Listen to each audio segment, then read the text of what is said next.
Welcome to Making Life Meaningful. I see a few familiar faces and a few unfamiliar faces. Welcome to you as well. Man is a creature in search of meaning. Plato said this thousands of years ago. Most likely because of the fundamental observation that despite finding ourselves in this incredible environment, one moment we're formless, the next we're in these bodies trying to make sense of things, but surrounded by shapes and sizes and colors and creatures and mystery and magic, so much unknown, so much that can inspire us if we allow it to. Despite all of that, despite all the things that we could be doing, the things we apply ourselves to, our relationships, our jobs, things we invent, things we enjoy, despite all of that, if it lacks meaning, there's something missing. If it lacks meaning, it almost feels useless, worthless. So the search for meaning is one of the most critical, most central pieces of our existence. Maybe some of us or most of us have said yes to a job because it paid well. Maybe because it came with a job title, it came with the prestige and the social recognition. And we find ourselves in this position with many of the checkboxes that we were seeking, that we were told will make us happy, will bring us meaning. And we find ourselves growingly empty, growingly desperate. If it's not this, what else could it be? More and more we go through these experiences of following the beaten path, what we're told to do that will make us happy, bring us the fulfillment that we're seeking, and it never really pans out. And so as a result of all that, we find ourselves in a workshop like this one day. So before we begin, it's a deep topic. We'll dive in. The next 3 hours are packed. But let's give you a quick overview. I'm going to talk about the speaker. That's me. We're going to talk about meaning versus purpose, because those are often definitions. They're just words, and words are extremely limited in the scope of depth and self-discovery, but that's all we've got. It's most of what we've got. So we're going to delineate between the two. Then we're going to unpack what it means to lead a meaningful life. There are layers and layers and layers, and we'll be going deeper and deeper and deeper together. This is a topic of depth, goes to the core of our existence. And then I'm all about practical. Practical. Without practical, we never really realize what's true for us. The 3 stages of wisdom is exposing ourselves to information. That's what we're all doing by being here. Intellectually understanding it, getting it. It's also important. The intellect is not to be diminished. But then we have to feel it, experience it, know for ourselves, this resonates. And if it doesn't, then that's not your truth. Maybe somebody else can formulate it in a different way that resonates with you. So we're going to look at the practical exercises for the second half. First half, we'll power through all those, unraveling the layers of what prevent us from experiencing meaning. And then at the end, we have a beautiful summary, takeaway steps.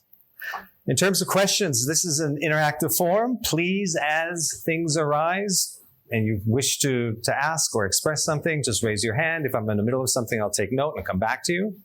But that's really what makes this special. All of us here connected to a certain frequency at some point in today, or last few days, last week or so, and felt compelled to come to this place. So there's a connective frequency that we have, that we share, that we also walk away with, which is really important. Most of us find ourselves in isolation as we go deeper and unravel not just our own healings, but those of our ancestors and all the things that our parents didn't focus on and work on, that we find ourselves working through.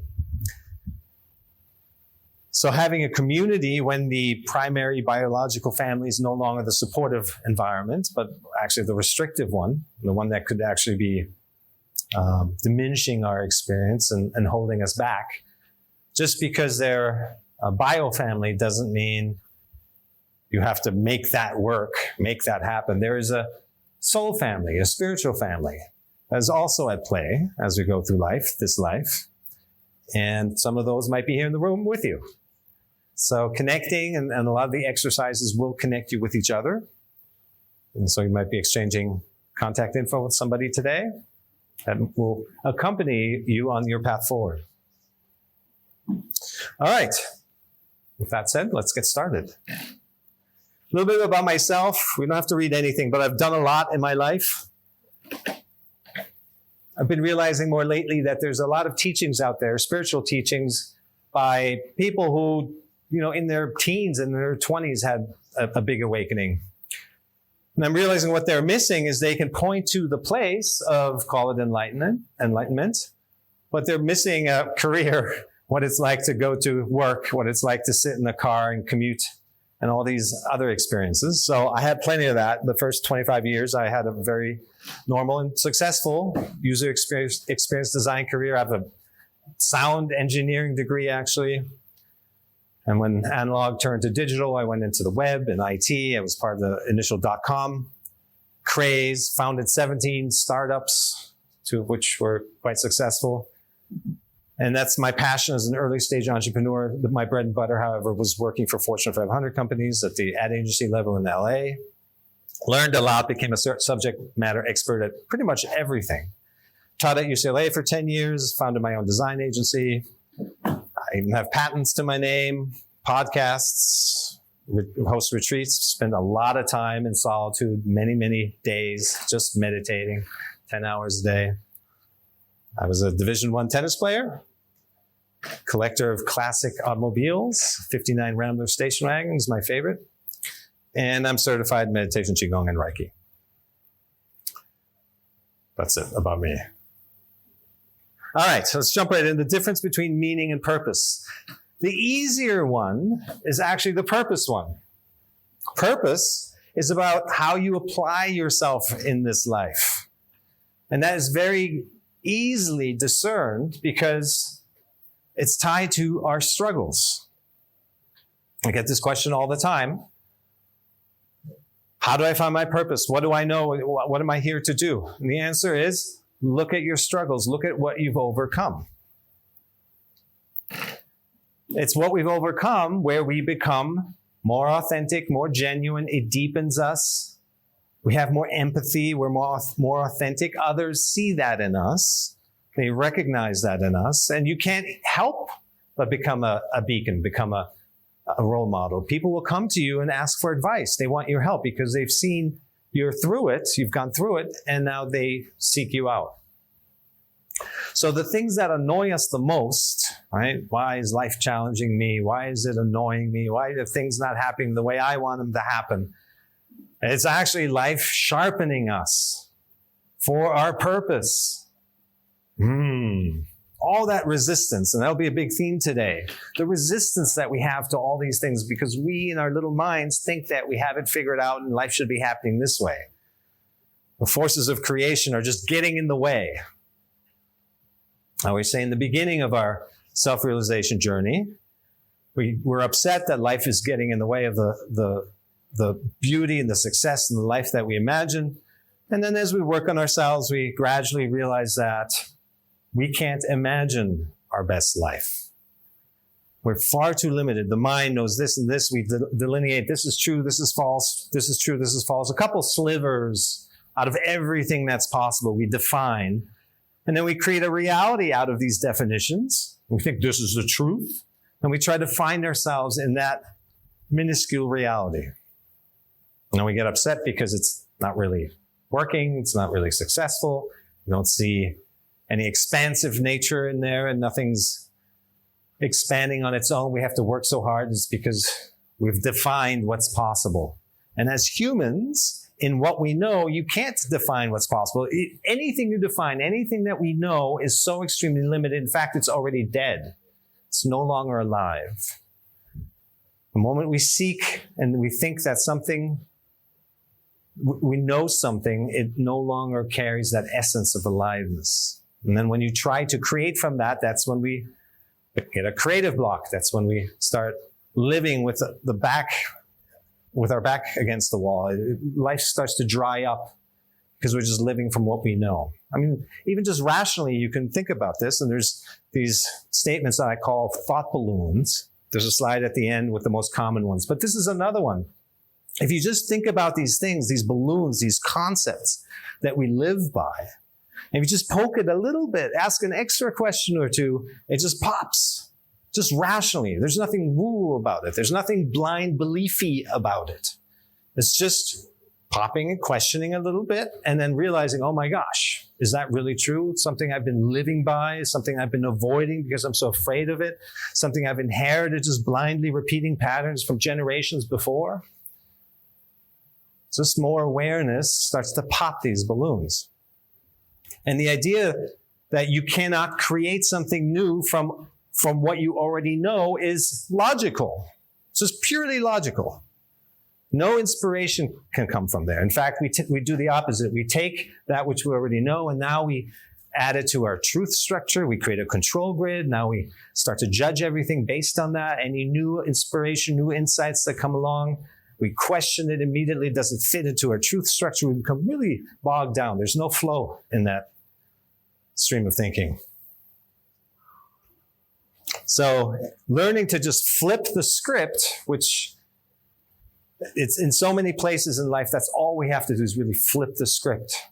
When things annoy us, it's because life is pointing to something that needs healing, that needs attention, usually just self-love, usually some release of stuck energy. We'll be doing that today.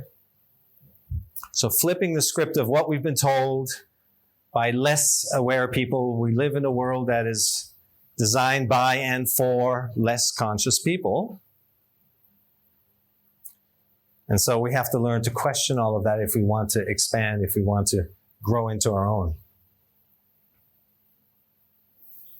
Meaning, compared to purpose, is found in the way you relate to every moment. Because life isn't just your job. It isn't just the job title. It isn't just how much money you have in your bank account. It's everything in between, which is life. That's what life is.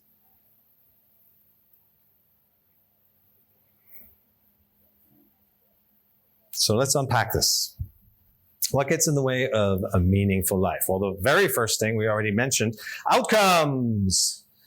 We're told to pursue this and this and this and this from the earliest get-go. First grade, second grade, get to third and then fourth, and then you graduate and get a job, get maybe even a higher education, and then work your way up the ladder, and then get married and get a house and kids and work towards retirement and have vacations. There's nothing wrong per se with any of those things.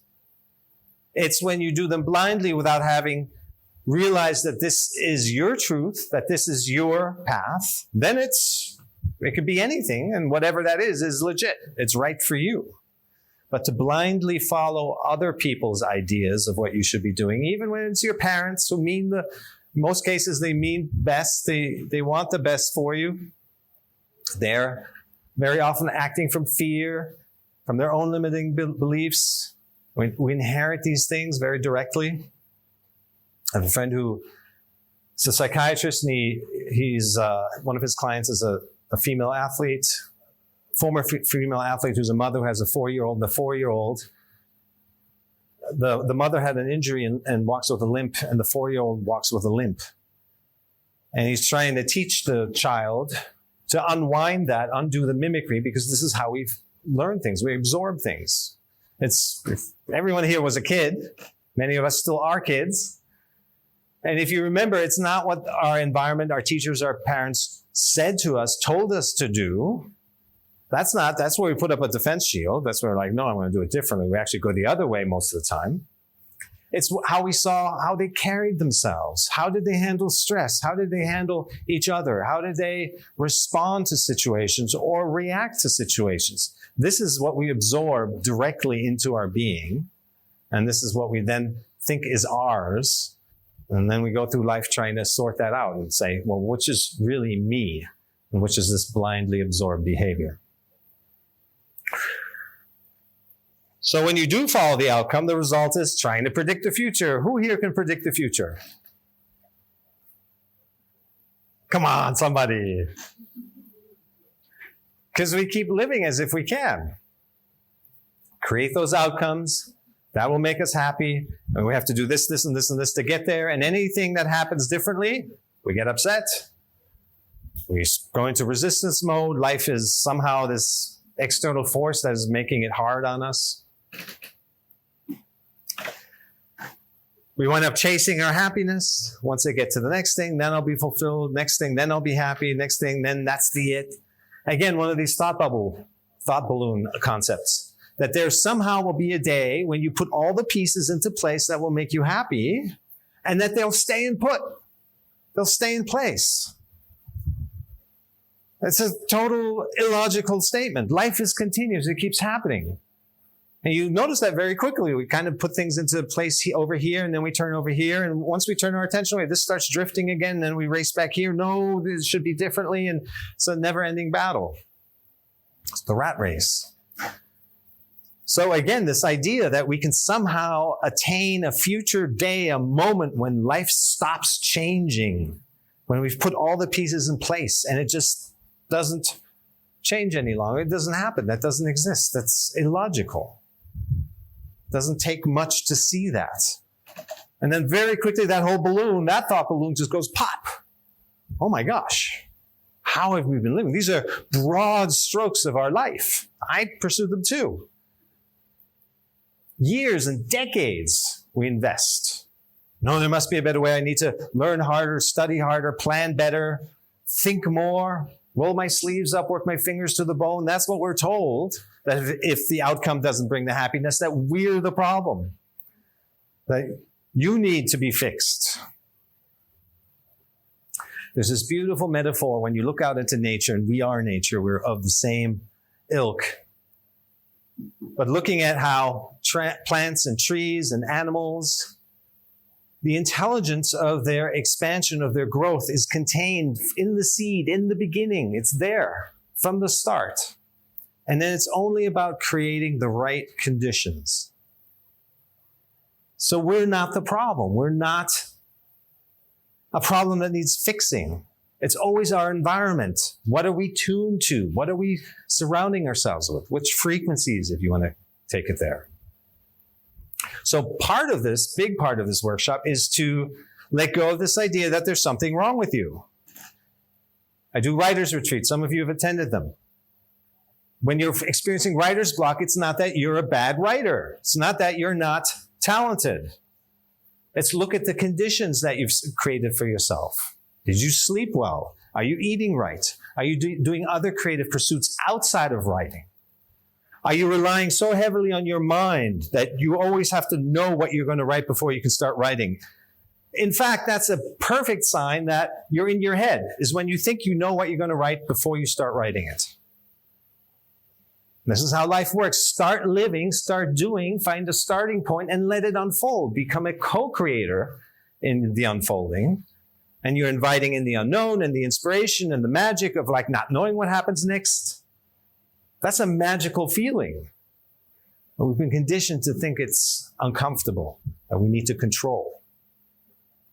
So in the same metaphors, you don't need to know what happens next in order to live your life. It's okay to make a plan. It's okay to have a starting point. Get off the couch, start doing, but make it real quickly. Every time I sit down for a new book, I immediately realize I've already overthought it. I've already been in my head about it for too long. And then I let the flow take over and let it correct me, the ideas that I had. I do an overcoming overthinking workshop here. I don't know if anyone's been there, attended those. Yes. So same thing there, right? We cannot help overthink. We're just in a world now where the mind isn't just looking out for danger. There's no tigers lurking around every corner and is trying to protect us. It now looks for, well, where else can I find danger? And it's like an offensive email or a headline you don't agree with. So it's not about fixing the problem with the source of the problem, right? The mind, the brain, the middle part, the one that you engage with the mind, asking it to know what's right for you. That's the part where it gets confused. The analytical upfront part, the information gathering, fantastic. The execution part, fantastic. But the middle part of like, what's your truth? The mind is a tool. How is it? It doesn't know you. How is it supposed to figure that out on your behalf? It can only compare. Yes.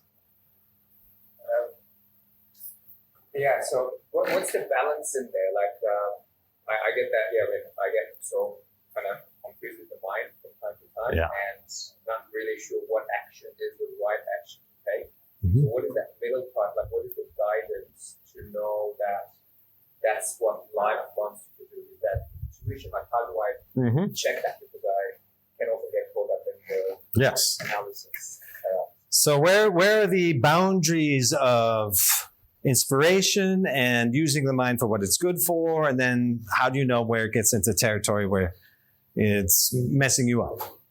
Essentially was the question. The simple answer is your feelings.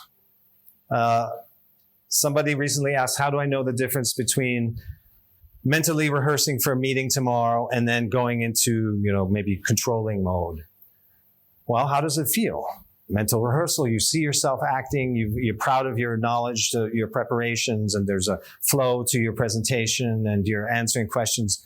That feels a certain way. It feels open, expansive, and inspiring. And then what if the projector doesn't work? What if I get asked a question that I don't know the answer to? What if I trip on stage? Whatever it may be, how does that feel? Feels pretty constricting, feels yucky. So tuning into the feelings, somehow as a society, as a world, we've gotten away from the idea that we can trust our feelings when it's the only thing we can trust. It's the best thing and the only thing we can trust. And let that be your guide. Let that discern. Another question was the boundary between manifestation and control. Similar thing. How do I know where I'm truly manifesting? And then where does it seep over into control? Again, how does it feel? Does it feel expansive and exciting?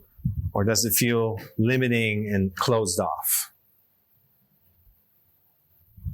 How do I know when I'm working and I'm in the flow versus overworking? How does it feel? If I'm in the flow, things are coming too easily. The answers are just popping. I'm not lingering on anything. There's a certain motion to it. Versus overworking, fatigue, getting stuck on whatever you're trying to, a formula or a passage, whatever you're working on. So again, tuning into the feeling, you very quickly notice, well, now I'm getting stuck. But that's the main difference between an aware creative person and an unaware creative person. The more aware creative person just notices the symptoms of when your flow starts to get bogged down, when you're trying too hard, when you're believing you have to create all of that. And a less conscious creator might be, banging their heads, drinking bottles of scotch, doing whatever, because they think this is somehow the experience. They're just destroying themselves. But I have something visual for you on that note.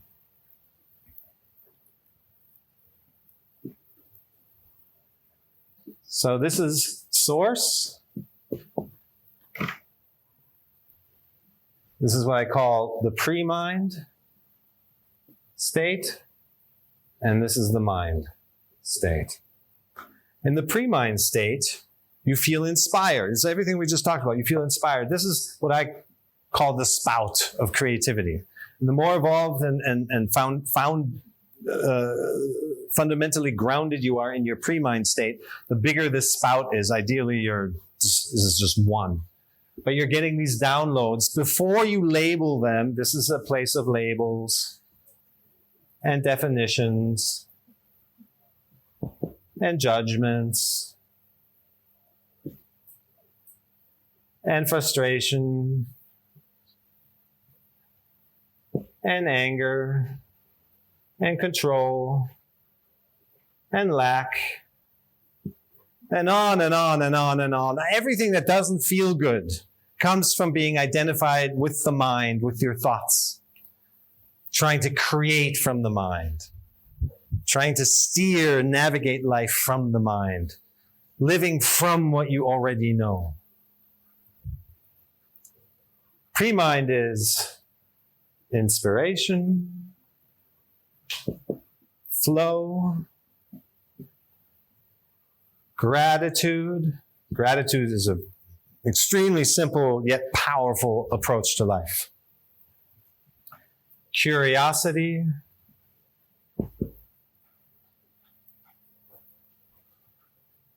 mystery. You can see there's a very clear distinction living in your pre-mind state when you're responding to life, right? This is more of a response.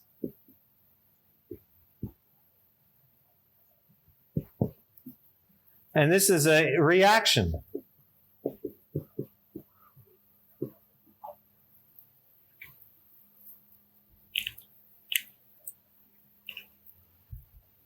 And so learning to notice the symptoms, if you're starting to feel like over here, your mind-identified state, again, it's not your problem, it's your conditions. Create different conditions. Maybe go for a walk, change the energy. Ground yourself outside, take your shoes and socks off. Take a shower even, you've heard that one. Or go to bed, come back the next day. Talk to somebody who's interesting. Have little quotes. Some people say just read yourself a joke. You can just set the tone for the day by telling yourself a joke in the morning, and that will already impact the flow of your life. On one hand, it's extremely hard and heavy to live this way, than what we do to ourselves, yet it's also extremely easy to come out of it. When we get the hang of it, when there's a little momentum, the flow just starts over because that's our natural state. This is our natural state. All right? This is unnatural here. This is unhealthy, unnatural, and I am going to write it. I always say your job is not to make yourself happy. Your job is not to make yourself unhappy.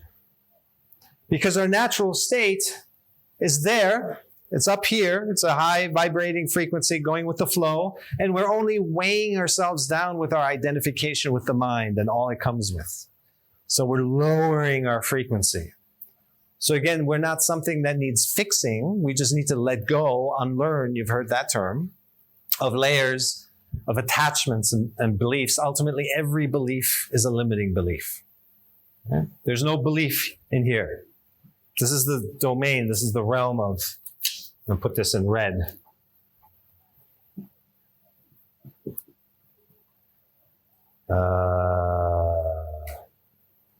Belief.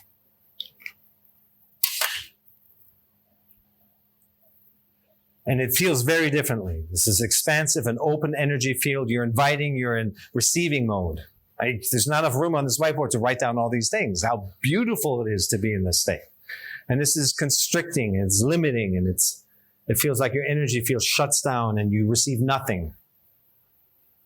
And it's just because we're identified in our mind. Yes? Yeah. So great question. With did everyone hear it? Somewhat? Okay, so it'll be the answer. The question will be contained in my answer. When you look very closely, the sense of control, I have everything, under control now by planning and out every detail, obsessing over every detail, is very short-lived. And actually, it's very much on the flip side of fear. There's an anxiety behind it, if you look very closely. And the more sensitive you are to that, awareness is essentially energy sensitivity. So you're more attuned to frequencies. Everything is energy. The world is energy, your energy, our thoughts, feelings, everything's energy. And so if you can kind of feel the frequency of, ultimately you want to get to the point of feeling the frequency of your thoughts, every single thought that comes along, and have the ability, the awareness, the free will to choose which ones you get into. We'll talk about that a little more. But in this case, it's just notice how the controlling isn't really satisfying and actually builds up the anxiety and anticipation. That's one thing. And then reflect on whether or not that actually resulted in anything positive, because this is another one of these thought balloons. If you poke at it, it pops very quickly. You can't know what the future feels like. So you prepare all of this, say you prepare perfectly, and then the situation shows up perfectly, exactly as you planned. It's still going to feel different. The moment the energy When that moment arrives, you cannot predict that. You can't know that in advance. So even if you rehearse perfectly, even if the right people that you thought would be there, everyone's there and they're saying exactly what you thought they would say, everything's planned perfectly. There's nothing goes wrong, which never happens, by the way. But let's assume that it does. You're still going to get up on stage and suddenly that's when this fright happens, this freeze of like, this feels foreign, this feels different. I'm not prepared. I'm actually not prepared. That's what you then respond to. Or the fear of, even though while things are happening according to your plan, they could happen differently anytime because you're playing from that script. And it's just a tough state to be in. You could pull it off, but it's draining. Contrast that with showing up and trusting yourself to respond what's there. If you just do that a few times, you'll feel the power of presence, of showing up and not playing off of a script, but actually seeing what people are dressing, what their mood is like, what the room is doing, what the lighting's all about, and just like be really that is real. That is the highest currency, if you want to call it that. The real currency, the most potent currency, is to be real, is to be present and show up how things are there. I have many examples from my life. By the way, I wasn't born like this. So in the beginning, it wasn't an obvious thing. And I still fell flat on my face many times. But when I started getting wise to the power of real currency, that there's some conditions and situations that really changed my life. Going in for a job interview and having the wherewithal to just say to the interviewer, you look exhausted. That already changed. I got that job, that opportunity, and opened many more doors after that. Is because I wasn't fearful coming in and going through my script of what I was going to say, which probably 100 other people that week already did the same. But to be able to just see the human, make that human connection, that changed the whole thing. And by the way, it's not what you can do; it's whether you can connect with them as on a human basis. That's what people want around them. That will open doors for you. That will make people have you want to come back. There's others who have the same skill set, who have the same experience. But how are you able to connect at the human level? That's the big difference. Yeah? Okay. How do you apply to a business setting? Like in a business setting, when you run your own business, as you did, you need predictability, future trends, like planning, strategy. Like how does that apply to, or can that be applied to a business setting? So, how to apply this to a business setting, which presumably requires more predicting, more planning, and more control.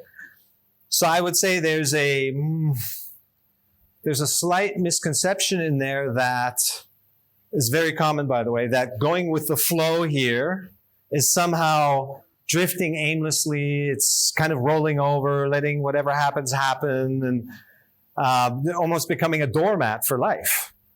And it's actually the opposite. All of this saps our energy. It drains us. This is where 90% of our energy goes if we're living the conditioned life. Great opportunity to bring in my reactivity.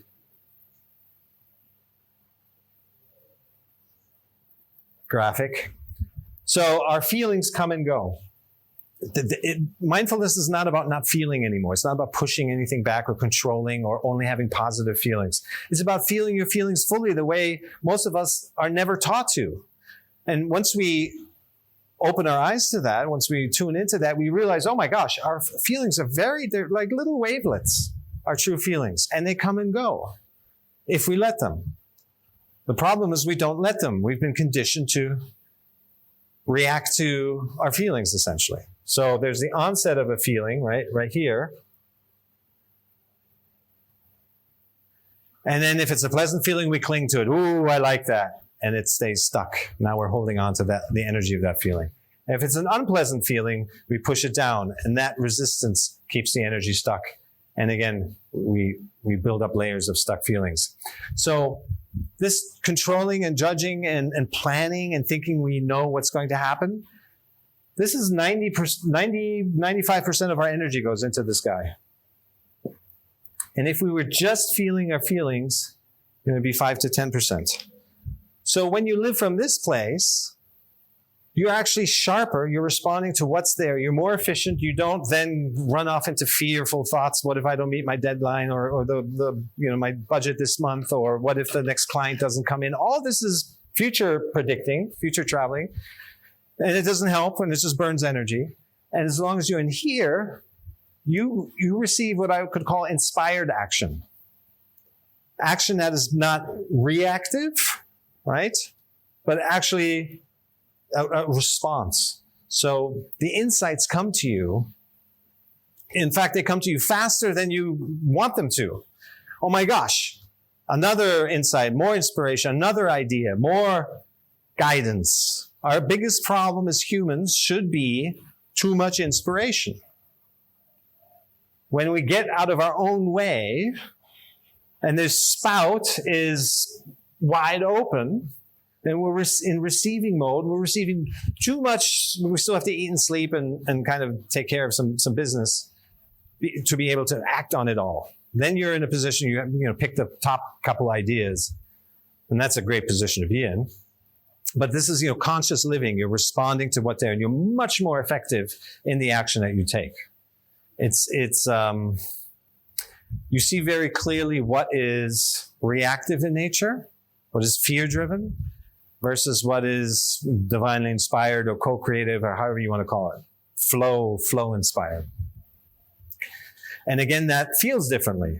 Are you flowing with the greater current? Are you facing downstream?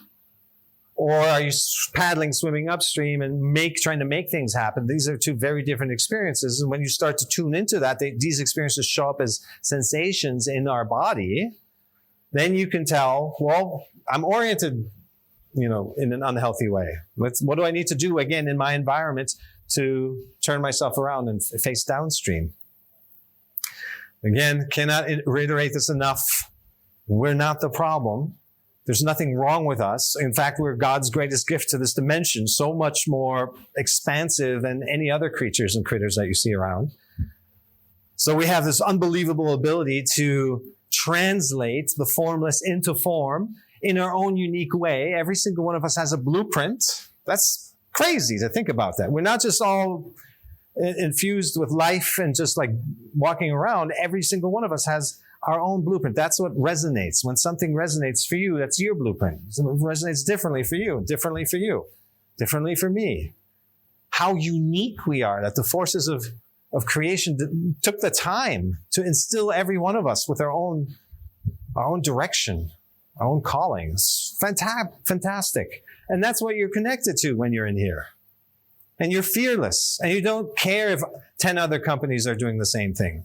Because you're going to put your blueprint on it. Your fingerprint is different from everyone else's. And anyone who's been in business long enough knows that not the idea is what wins, but how you execute. The team that executes well wins. Ideas, you don't own ideas anyway. They kind of come to us collectively. So if you've received it, you can almost be assured there's many others who receive it at the same time. And they'll, give shape to it in their way. Okay? All right. Good. Got my magic. We're also sought to seek meaning in emotions. Thrill, exhilaration, highs. And if you pay really close attention to yourself, even the lows, we want to feel deeply, even if it sucks.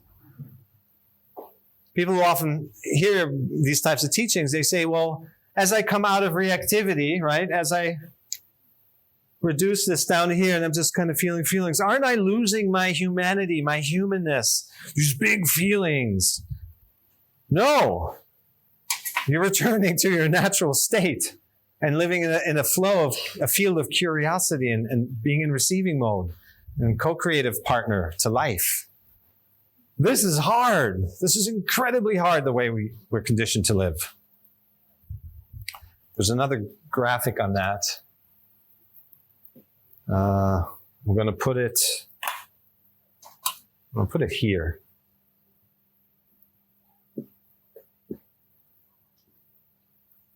This is my latest book. It's 5 Levels of Awareness. The outermost layer is the mind. We identify with the mind. Then we start to realize, there's sensations. If we actually listen to our intuition a little bit, things get better. We don't have to bang our head so long. So mind and body. And then we really start to listen to our inner voice, and it's all about body. And then we realize, I'm aware of my body, so I'm not my thoughts, I'm not my feelings. I'm the awareness of those things. So you start living from your awareness. And then finally, at the center, it's what I call meta-awareness, is when you live from aware that you're aware. Then you're in a really rock-solid place. Awareness is you're still working with the three-dimensional world, your body, fluctuations. But once you lock into, I'm aware that I'm aware, then you're in just a completely rock-solid place. Yes? How do you differentiate the feeling of flow and the feeling of habit and familiarity and the comfort zone that sometimes it's helpful to break out of, but it feels so easy? So you're saying even when because normally the feeling of habit comes with anxiety, it comes with, let me tune into that, and it's going to be different for everyone. So like say scrolling on your phone, like for a long time. Yes. Feels really good, and then afterwards, Does it? yes. But afterwards, I think, Okay. I don't feel so Okay. good. Yeah. All right. Well, so use that afterwards as your insight moment. And then, you've grown with awareness now, realizing that, once I start scrolling, that's really at the end is the result I get from that. So during the pleasant thing, with more awareness, you can catch yourself sooner. I'm scrolling again. This isn't going to lead to anything. And then, Yes. Yeah.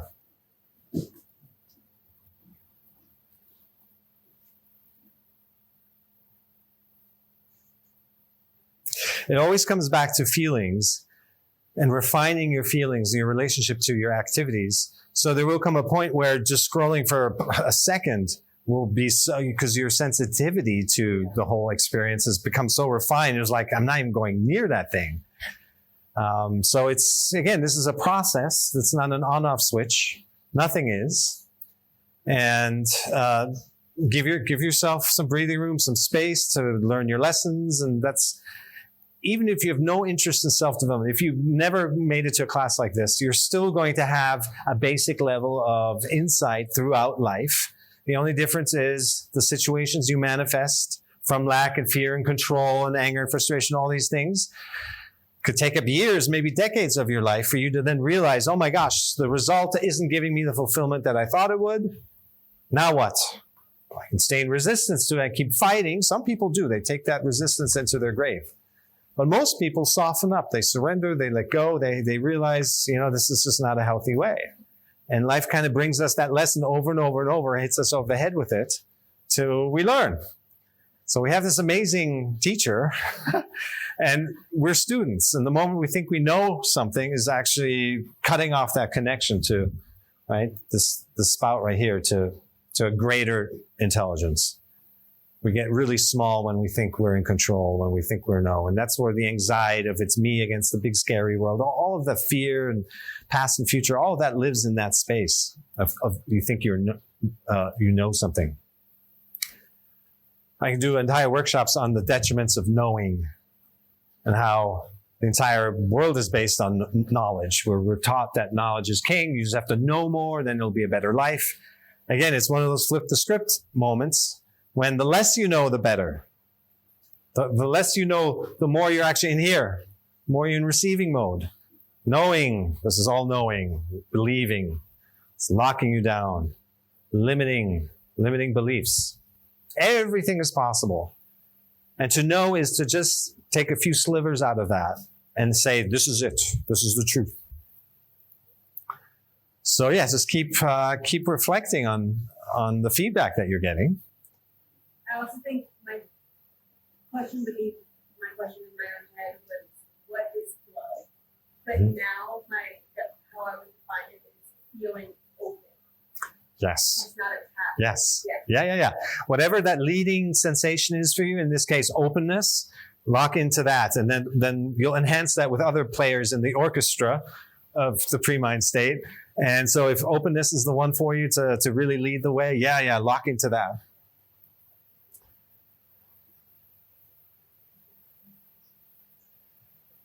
Sensations, for a long time, I was confused what feelings are. I think I still remember going like, what are feelings? What are all these Zen masters talking about, and sit with your feelings and all this? I just didn't understand it. And it's the simplest thing. A feeling is a sensation in your body. That's what a feeling is. And they kept telling me that. I was like, no, it's got to be more than that. It's got to be more complicated. It's things with the brain, and I'm imagining, and is there something, energy field is rotating around me? No, it's just something in your body. And your story, the reaction to it, that's the mental part. And I had tons of that mental part. It didn't let me see that there's a state where we're just feeling our feelings, and they all come and go if we let them. And they're very simple. They're very manageable. Nothing can get to you. And they leave behind, maybe to enhance the previous answer to your question, they leave behind an imprint, some kind of resonance that this situation, this path, this decision feels right. And so you can go down that path. Or they leave behind an imprint of like, don't go there. This doesn't resonate. You don't need to go there. So as these feelings flow through us, they leave behind bits of wisdom. And you feel that wisdom as a form of resonance. And that's an inner knowing. That's your gut, your intuition, your heart space, your instinct, your higher self, your inner divinity, whatever you want to call it. And by the way, this is how we miss out on most of life. This right here, I'm doing it in red because this is a shocking number.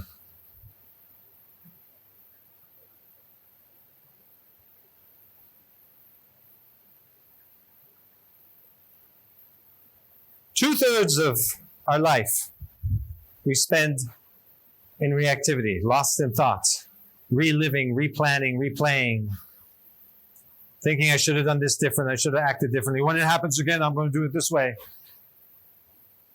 Western psychology calls it rumination, right? Thinking about things that have no impact on what you're doing. And we spend 50 to 70% of our time ruminating, lost in thought, absent-minded.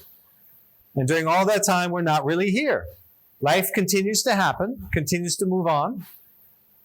Yet we're in our heads about something. Usually it's the little things. These aren't even the big traumas. It's the little things. Somebody cuts you off in traffic. You misplaced your keys. Now you're running late. You ran out of toilet paper. Whatever it is, those constant reactions.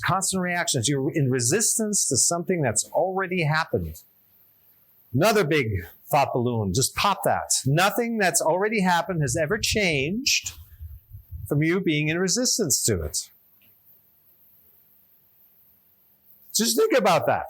Like we see something that we don't want and we resist it, we judge it, we get upset. It's already happened. Getting upset will not change it. Ever. It's a complete waste of time and energy. This guy, we spend 2/3 of our life, 60 years of our life, unless we take a workshop like this. Yes. Okay. Yes. Clarity comes from doing. Keep that business coach. The way I say it is find a starting point, right? Just start, get off the couch, because most of the time we overthink and we don't even get off the couch. We don't even start doing. So start doing. Find clarity through action. By the way, the greatest clarity comes from acceptance. It compels action, but we'll talk about that in just a bit. But to accept where you're at in life is the fastest path forward. We'll go into that in more detail. But yeah. So whatever you're thinking, I know people who are fantastic manifestors. They have the experience you were describing of like everything's falling in place and things are happening, connections are building they couldn't even imagine.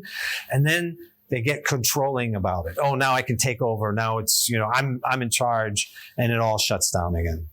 So similar to what you're describing is when you notice the slowdown of the flow, and things are shutting down and not happening so fluidly anymore, then it's again a symptom, getting too much in your head, getting too controlly about it. And with a set of tools, the sooner you notice that, the better, obviously. With a set of tools in your toolbox, now you can do something to step back, allow flow. It happens to me all the time still. I'm like a go-getter type of person. I'm always pushing. I'm always on the bleeding edge of my own evolution, trying to create new things, new programs, new ideas, new books, and whatever. But I notice very quickly now when I'm pushing too hard, then I have to, we'll step back. Flow comes back so quickly. It's amazing. So again, just noticing, and it's through the feelings, the sensations in your body that you gauge whether you're still flowing or whether you're starting to get in the way of things. Yeah, good. Yes. No, that's a great question. So there's nothing wrong with the mind is good for organizational matters. If you have to be on the plane next week to buy your ticket ahead of time, if you need to drive them to soccer game or whatever it may be, that's not getting in the way of things. That's just sheer practical planning. As long as you're flexible with that, it gets even better because you're in complete awareness of like, yep, I got to do this, this, and this, and this. But then probably a skill mothers develop naturally anyway. It's like, oh, change your plans. Now we have to do this, this, and this, and this. The sooner you can change and shift, the less energy you burn. If you're in resistance, no, it has to happen this way. This is one of the core lessons that parents learn from having kids is the letting go of control of how things happen.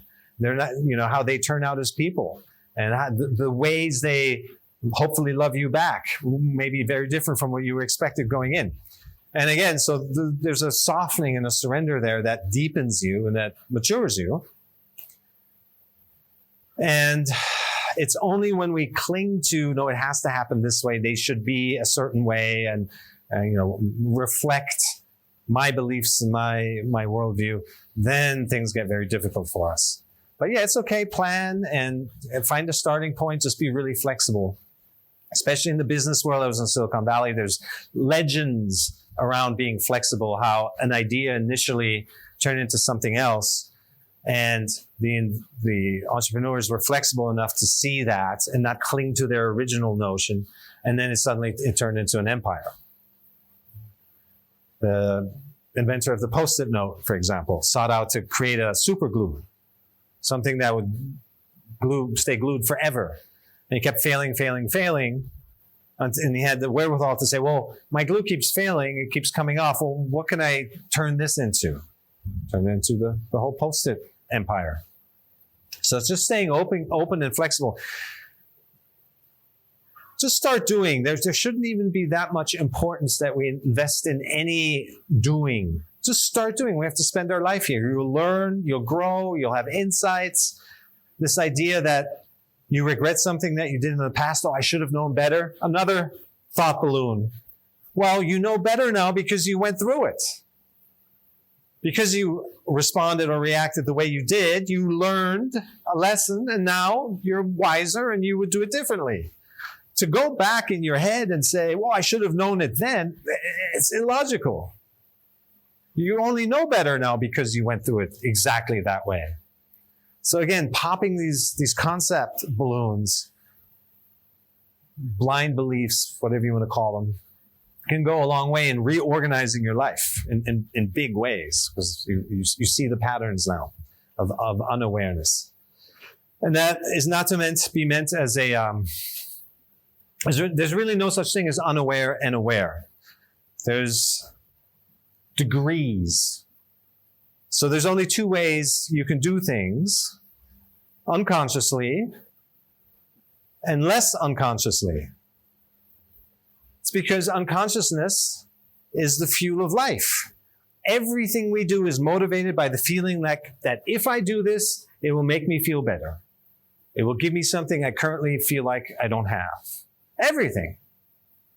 In business and family and the lifestyle decisions and partners, the way we spend our money, the way we invest, everything has, I don't know what it feels like at the root, and I hope and I predict that once I achieve that it will fill the void in me.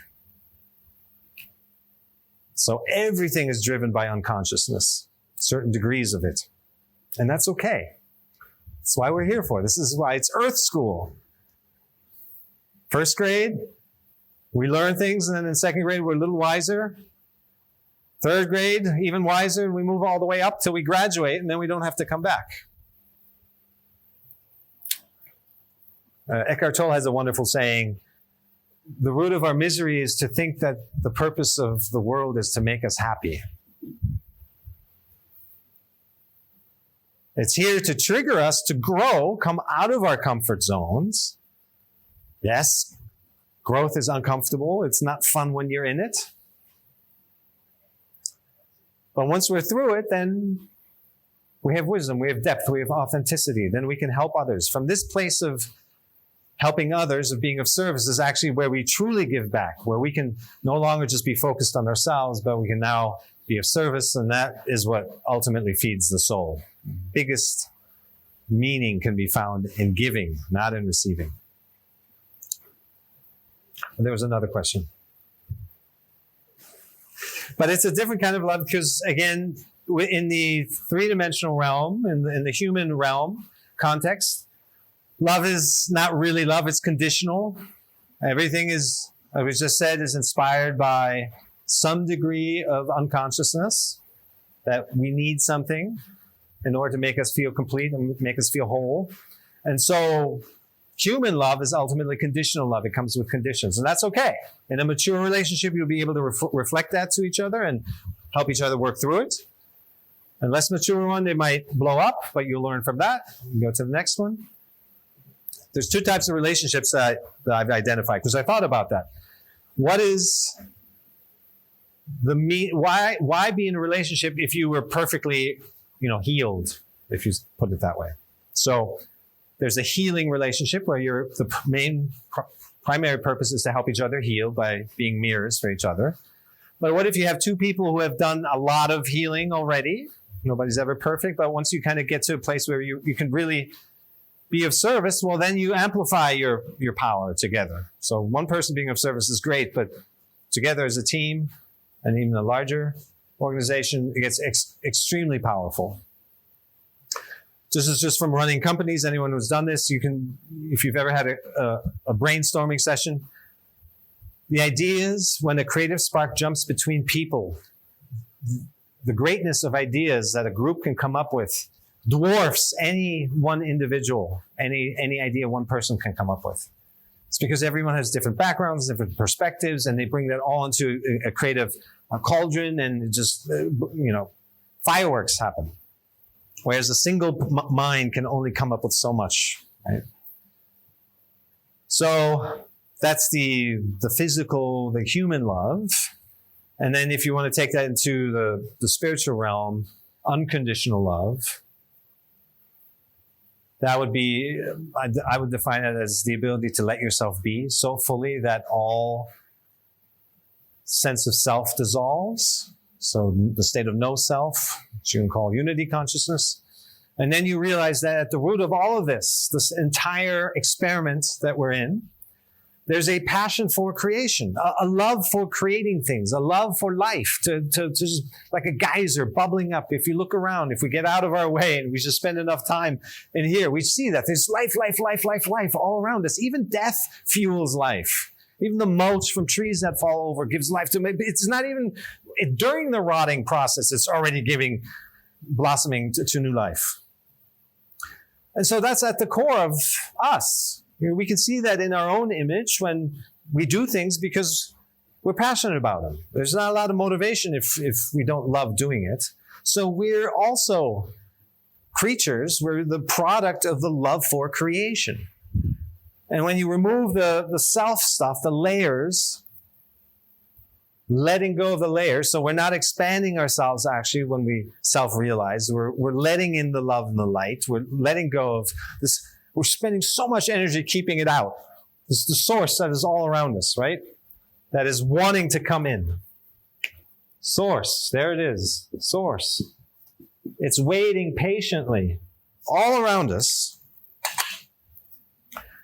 waiting for one of us to come online and be in receiving mode. And then it just pours into us. Wide open spout. So that's a different kind of love. But it's fun to talk about this way. Yeah. All right. Gotta keep going. So, real quick, as a result of the emotions, accumulating layers of stuck feelings, right? All of these reactions result in layers and layers and layers of stuck feelings. We keep out seeking bigger experiences. It took me a long time to understand that there's my feelings, and then there's my reaction to my feelings. There's separate things, two separate things.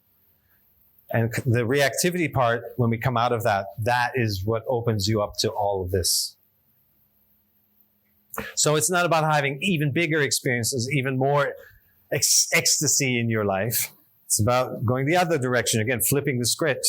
We think we're overriding the last big experience with an even bigger experience. It's just, there's no end to that. That's when you've heard these analogies, metaphors, when one Rolls Royce isn't enough anymore. You need three. Then you need a private jet. Then you need three of those. And then you need a moon shuttle. I mean, there's no winning that battle. I think the last definition, I spoke with somebody who interviewed me. He defined emotions as complicated things, and then feelings as more pure things. This is wordsmithing in my eyes. I don't adhere to that much. When you refer to emotions and feelings, it's basically the same. Yes. Yeah. Yes. You could say that. And that could be a central theme in, your book or your teachings or, how you see the world. Words are extremely fickle and limiting and not very helpful. And in fact, awareness is moving beyond language so that you're no longer just listening to people and hearing their words and then using your interpretation for it. That those are the lower realms of awareness. It's like you're talking to somebody, but they're actually hearing their own definitions of the words you use. And everyone has different definitions of every word. But you could make a point in saying that. I think Rupert Spira, for example, he differentiates between the two. I don't have a differentiation. Yeah. But yes. Yeah. For me, shifting from feelings to sensations was an important shift. Before, when I was listening to people and reading things, feelings, sit with your feelings, it didn't resonate with me. When somebody said shift to feel your sensations, to sit with your sensations, body, physical sensations, light bulb went off. So just that's the case with all these teachings. And a bit of advice here is I sometimes see people and they say, I've been following this speaker for a while or this author, I've been reading the books, but this last book sucks. Or this is what they said recently, I just don't agree with it. And there's this tendency to throw the whole person out, the baby out with the bathwater. Nobody's perfect. If you wait for the perfect teacher, you'll wait forever. You're also evolving, so maybe something they're saying now doesn't resonate yet, but it will in the future. They're also evolving, so maybe they backtrack on what they said previously and find a better way of saying it in the future. And just stick with the things that resonate. That's the most efficient path forward as well. Probably one of the best things I got from my parents, who were both Catholic, but they only picked the things that resonated, that they wanted for their children. I never even knew there was such thing as fear of God. That's a central thing. And when I saw my cousins in Bronxville in New York, they had black and blue marks from being hit by their teachers. So pick the things that resonate, that uplift you, that keep you in this realm, and other stuff. There's interpretations and over generations and millennia that maybe are distorted anyway in many teachings, ancient texts. Don't spend any time giving your attention to them. That which we give our attention to, we become. That's one of the most important pieces of awareness, is what are you giving your attention to? You become that. Attention is like your most valuable currency, and 2/3 of it in this model here is being spent on errant thoughts, on past and future, on reliving things that no longer are real. So how can you divert some of this energy and give your attention to things that do matter, that do resonate, that do pick you up, that do give you business insights, that do help you see your partnership in a different light? There's so much here that gets lost that we'll never know because we're absent-minded. First of all, most accidents, if not all accidents, happen when we're not paying attention. Right? So it's almost like life protects you as it's a reward for being present and attentive. And then secondly, there could be a beautiful sunset that you're just not seeing because you're lost in thought. I remember I love going to concerts. I remember going to like U2 shows or the Police. I don't know if you remember them here. And I'd be like 10 feet from Bono singing Where the Streets Have No Name. And I'd be drifting out of my attention. I'd be like the school tomorrow or my motorcycle or a girl I just met. I mean, I couldn't believe that I couldn't stay focused on the most intense situation that it should be easy to focus. Yet my mind was constantly drifting. And I paid good money to be that close. It's crazy. So how do you come back when you go? When you're done? So thought awareness, and we're going to meditate together today. Actually, there's a few exercises to help with that. Greater and greater awareness of your thoughts. It's an awareness muscle that we build, and you will find yourself drifting less often and less deep, and you'll catch yourself sooner. It's just, it starts to build. It's a nervous system. We're wired a certain way. We're wired for reactivity, just to react to everything, to judge it and label. This is how we're all raised. And it took me, years and years and years of meditation, different techniques to come out of that reactivity. But it's essentially a nervous system question of how are you wired, and doing the work to rewire yourself so that you can actually just let your feelings come and go. They leave behind some insight, and then you follow what resonates and avoid, don't follow what doesn't. It's so simple. Life becomes very, very simple. We tend to think, overcomplicate it so greatly. So if you want a journaling prompt for tonight, for example, it's like, what have I been giving my attention to? You can just do it in broad strokes, but what did I focus on today? Was it I'm not good enough? Was it crazy headlines of the news? Was it hanging out with people that maybe aren't equal or elevating, that aren't uplifting? Or was it on my new business idea, or writing a new chapter, or sitting by the beach and visualizing my best life or the ideal day? And just kind of get a gauge as a starting point for what am I giving my attention to? And then we might realize, oh my gosh, I've been spending like a third on this that has, only pulls me down, only gets me depressed, only has me second guessing or doubting my life. And then you become more and more aware of that. You start to set boundaries, clear boundaries. You become uncompromising. The more you experience this and understand the signals of the body experience of flow state, pre-mind state, the more you become unrelenting in like, I'm not going here. Somebody wants your attention and they bring that energy, you can't have my time. You should just, so much of us is like, we know we shouldn't say yes to, somebody's asking us to do something.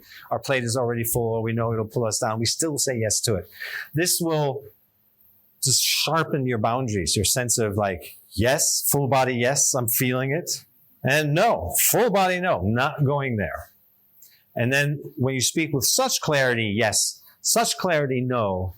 So it's like nobody will push back on you just because you're so crystal clear in your frequency. Yes. How do you say no to people? How do you say no to people? Well, by saying no. But you can say no in a way, it's the quality of your no, right? So you can say no with coming from a place of insecurity and weakness, and they get a sense if they just push you a little more, then you'll flip into, okay, I'll do it. Or you're just, it's a crystal clear, full body no, I'm not doing that. And that's not even the way I just said that. No thanks. No, I'm not doing that. That still is very friendly. I'm not like yelling at anybody. But it's just there's a quality to that no, that no derives from your inner knowing, that is so much more, I don't know, stable and consistent and irrefutable compared to the no that if I was mentally negotiating something, it's just a fickle, thin no that comes from up here. So maybe practice that. You can practice in front of the mirror. You can practice this in recordings. I have hundreds of hours of recordings of myself when I first started public speaking. I was very much an introvert. I took hundreds of hours of public speaking classes to become more comfortable in front. I didn't even want to put my name on my books in the beginning. The message would speak for itself. I don't want my face out there. So you have to, work on yourself. That's part of the journey. And this is also part of what it feels like to have a calling, right? We talked about your calling is related to your struggles, what you've worked through. So a calling is like, woohoo, it's going to be great. That's not a true calling. It's kind of like a mental projection. A true calling is like, wow, I'm going to do this. I have to do this no matter what. It's going to be hard aspects of it, but I'm doing it anyway. I can't imagine doing anything else. Very different feeling, that type of calling. Like, I'll let nothing stop me. And a calling is really calls you to something. It means you're not there yet. It means you still have to do work to get there, and growth is uncomfortable. So that's what a calling then feels like.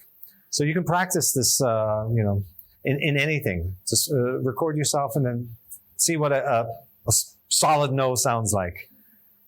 Yeah, good. Yeah, great question. How to respond if you don't know for sure if it's a yay or nay, if it's a full body yes or full body no. This is where the mind is very useful to do research.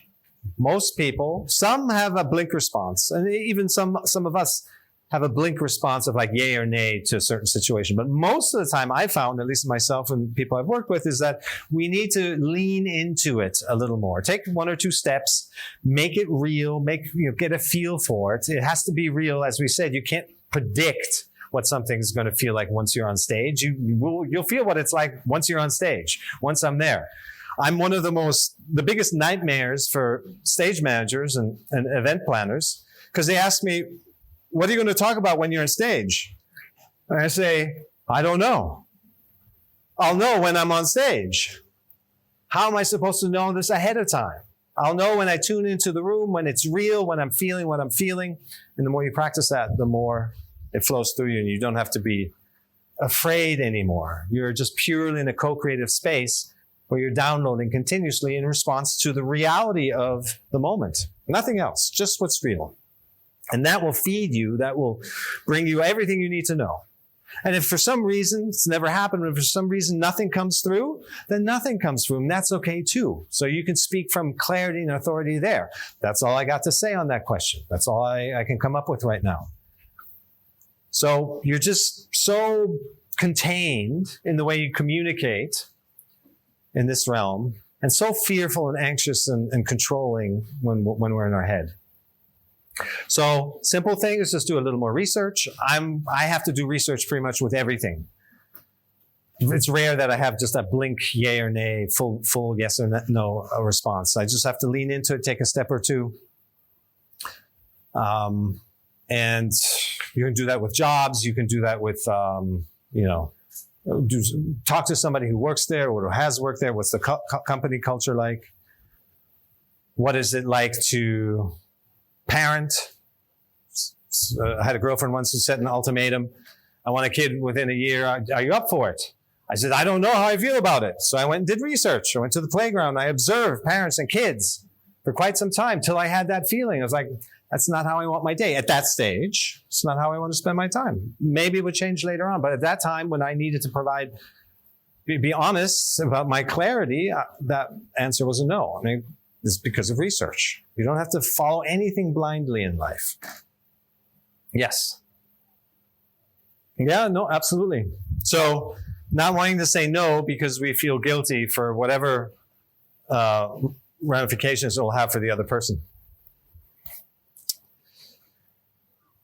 You can only love others to the degree that you love yourself. You can only help others after you've helped yourself. You can only free others after you've freed yourself. So you have to come from a place of abundance. And if you're not coming from that place, you already, in the way you ask that question, you can feel how that doesn't feel right. So the more you notice saying yes to something that doesn't feel right, the more the feeling will grow to the point where like, no. You can let it get really bad where you suffer physically and emotionally, your mental health, and maybe even your finances or other things suffer. You can wait till that happens to learn that lesson.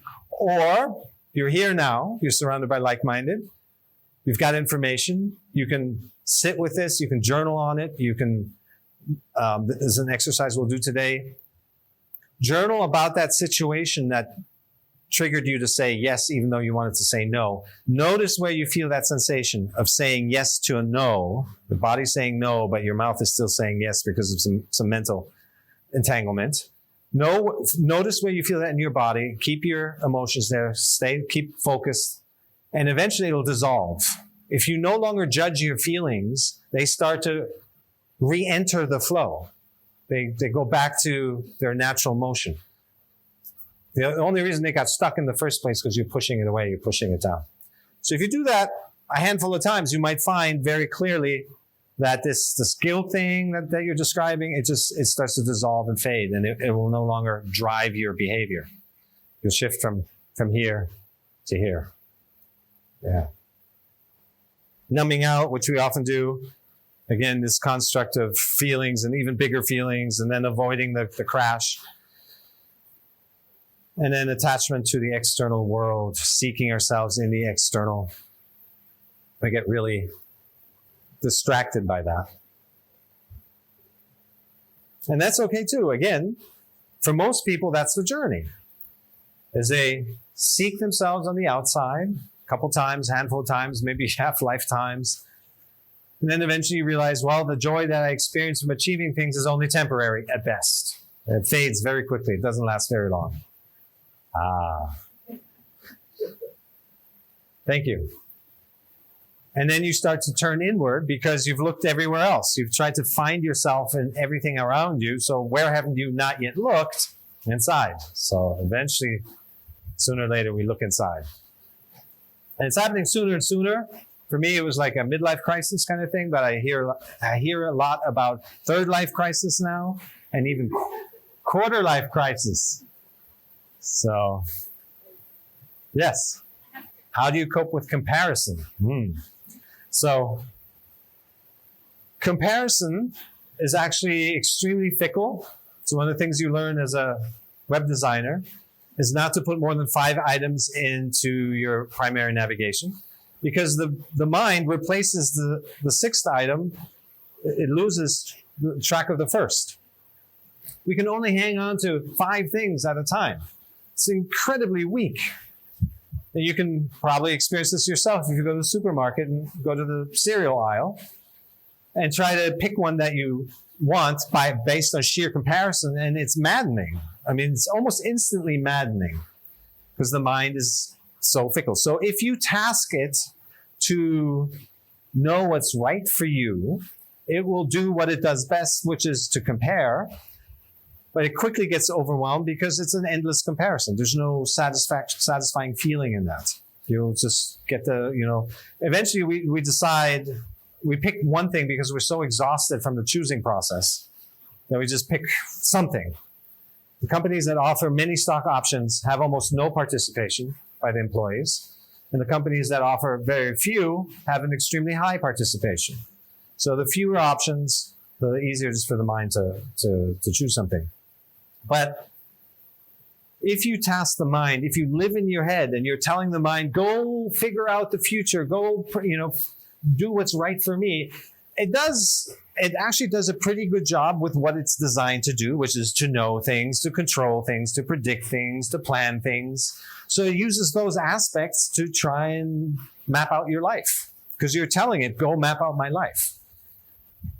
But you can't predict the future. You can't control life. You don't know what's going to happen. You don't know what's real until it comes here.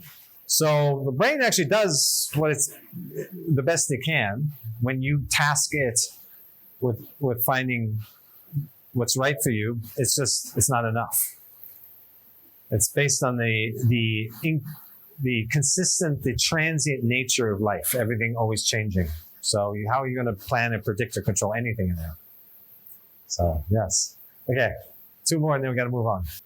Yes. Yeah. Again, the mind is jumping to some final ultimate state all the time. Jumping to the point in the future, we'll be super happy. Everything will be perfect. It's always like most, if not all the time, we feel overwhelmed. It's because we're jumping too far ahead. We're biting off more than we can chew. And then we don't even get off the couch. We don't start doing. The most important thing is to start doing. Say you pick, one of the 3 that was good, and maybe it has some flaws. It doesn't matter. You move forward. Moving forward is the most important thing. You made a choice. You didn't get stuck at the store and spent 2 hours there. You made a choice. You move forward. And then you learn. And so then maybe in the future, you might pick that one again because the downside wasn't that great. Or you might, no, I'll try a different brand. Moving forward. You keep living. Keep flowing. It doesn't have to be perfect. We don't have to be perfect. That's this other thing we get imprinted with. Yes. There was one more? Yes. So manifestation is one of my favorite topics as well to talk about. And what you touched on there, life knowing what's best for you, what's right for you, that's taking this into an even bigger realm. So far we've only kind of talked about rationally, thought balloons, conceptuals, concepts. But if you want to take it there, yes, absolutely. There's a higher intelligence, a greater current that comes in that starts to guide you, guide your life. Again, to your question earlier about not wanting to, knowing where your path is headed. Well, if you just every moment stay in tune with what resonates, a direction starts to show itself. A bigger picture starts to reveal itself. It's not one that you created, but by staying in tune, true to your actual feelings, the resonance of your feelings, you start to see the direction. And you can't get attached to that either. It might shift still at some point. Maybe your life is meant to end tomorrow. You have to still be flexible enough to allow that. Maybe I'm never meant to sell another book. I go into every writing session with that attitude. If I have to be okay with never selling another book again, then I know I'm grounded. Then I know I'm there for the flow. There's no control elements that are sneakily coming into my writing. No expectations of outcome. Yes. Okay, one more. So if you see somebody who's doing it better than you, so I question first this idea of better. Look at that, and is there some kind of self-judgment behind that, underneath that? Because all that really matters is that you're doing it your way. And that you're not doing it for some outcome, but you're doing it for the process. You're enjoying the co-creative flow of that. And whether or not you compare that in the end to the other guy, does that feel like it's more from here, or does that feel like it feels more like it's here? It's slowing you down. It's interfering. You don't know. You just don't know. One of the biggest thought balloons is this idea that we know. We can't know. The job that you got that looked great on paper and you thought this was the big break and the big salary and the promotion, 6 months later you hate your life. It's a toxic environment. Was it great and now it sucks? Or something that was a detriment, it seemed like a disaster, a bad relationship, but you learned to break through that key thing that had been holding you back and that from which you were manifesting the same relationships over and over. You worked through that finally, and that's a pretty good takeaway. Now, is that a bad thing or a good thing?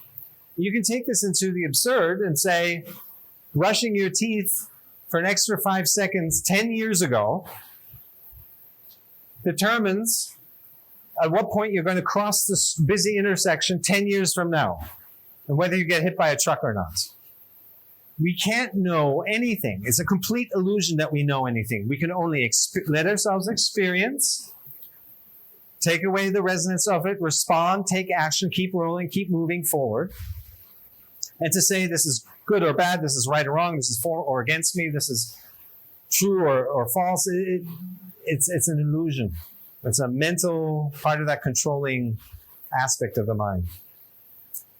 Most important thing is that you're experiencing joy, following your bliss, that you're connected to the process, and outcomes happen along the way. I think I have a quote in there. So next slide. Life does not consist of outcomes.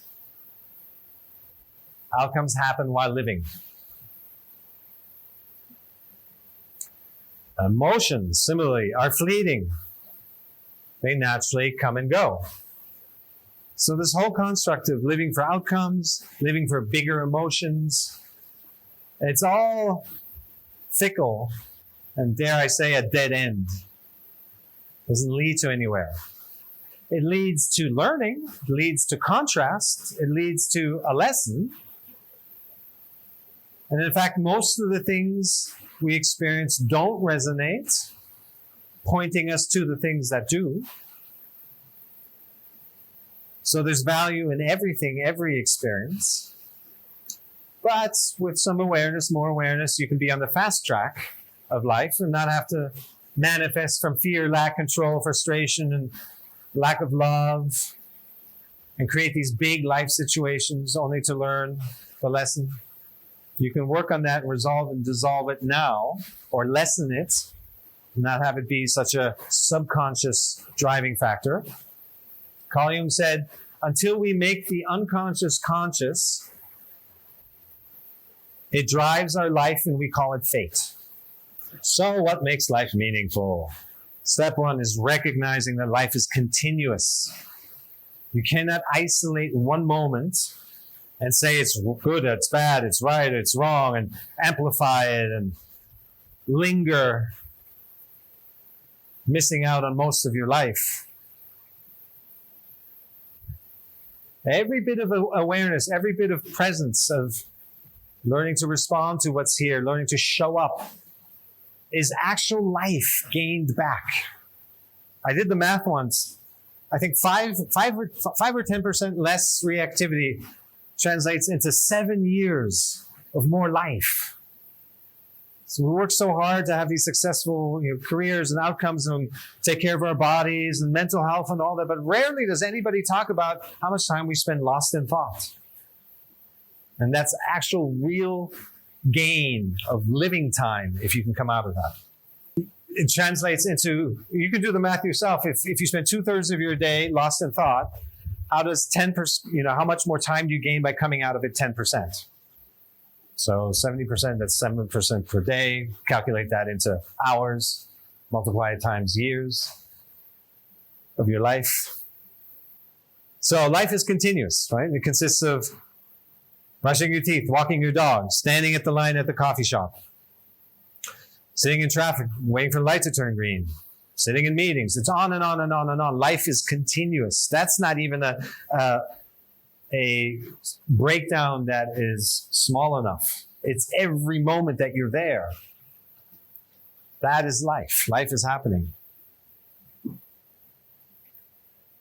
So recognizing that life is continuous, the essence of life is found in the continuity of things. That's the heartbeat of life, is the continuity. Right? We're living in the unfolding. That is the most potent place. So then the most meaningful life finds value in the fact that something is happening. The content of the happening is secondary. The fact that it's happening is the highest, most potent, most alive place we can be. And if you can tune into that, then you're at the pinnacle. It takes a lot of awareness, it takes a lot of practice, but that is the pinnacle of our human existence, is to be excited and connected and engaged with the happening, regardless of what it is. So a boring client meeting is just as exciting as reaching the mountaintop. Little bit of difference in terms of the content, but it's so minimal. The fact that this moment is happening, and then the next moment is happening, and the next moment is happening. Stay connected to that, and then you have a meaningful life. So let's connect to the happening. When you connect with the happening, we already talked about a lot of this, you're in sync with life, right? You're actually seeing the opportunities that are right in front of you, or the dream partner of a lifetime you've been waiting for, or a business opportunity you've been looking for, or a beautiful sunset, your environment, all that you could be missing out on because you're not there with your presence. Being in total flow state, right? Being in the receiving mode all the time, where your biggest problem is that you don't have enough physical time to implement it all. It's a good problem to have. A celebrated co-creative partner. As I said before, if you really tune into it, the universe is just waiting for one of us to come online, to come completely connected and not be lost to God, right? But be connected, and we receive everything we desire, everything that we are a receiving antenna for, that which we are capable of turning the formless into form. That which is wanting to express itself, which is coming to us, we give it shape. So when you hear these biblical phrases of like, ask and you shall be given, this is the state that is being described. Everything we need, everything we could eat, more than we can imagine. We can't imagine everything. Has anyone's life gone according to plan? No? Could you have imagined your life the way it happened? Even after just a few years. I mean, I remember being in my teens going like, life is uncontrollable. It's like it's not happening in any form or fashion the way I want it to. So you don't have to even live that long to realize that fact. Again, it's a thought balloon. This idea that we can plan out our life. 1-year plan, 5-year plan, 10-year plan. Retirement, by your grave, everything's set up. To be aware of the aliveness of everything. Labels and definitions and judgments blind us to the aliveness. Just calling that a tree makes it a tree. There's no life in that statement. It's void of life. But when you actually look at it without the mental label, you can see the difference in the branches and the trees and the fruits that it carries and the blossoms right there, and how every branch is unique in its own way. It comes to life instantly. It's just the label that blocks you from that. There's a sense of separateness that starts to set in when we're living through the mind, when we're always labeling, defining, and judging everything. I'm saying, I'm over here and that which I'm labeling is over there. I'm over here and that which I judge is over there. Sense of distance, sense of separateness. A little hit, but we do that with every thought that comes along, every experience, every room we walk into. Judge. Label.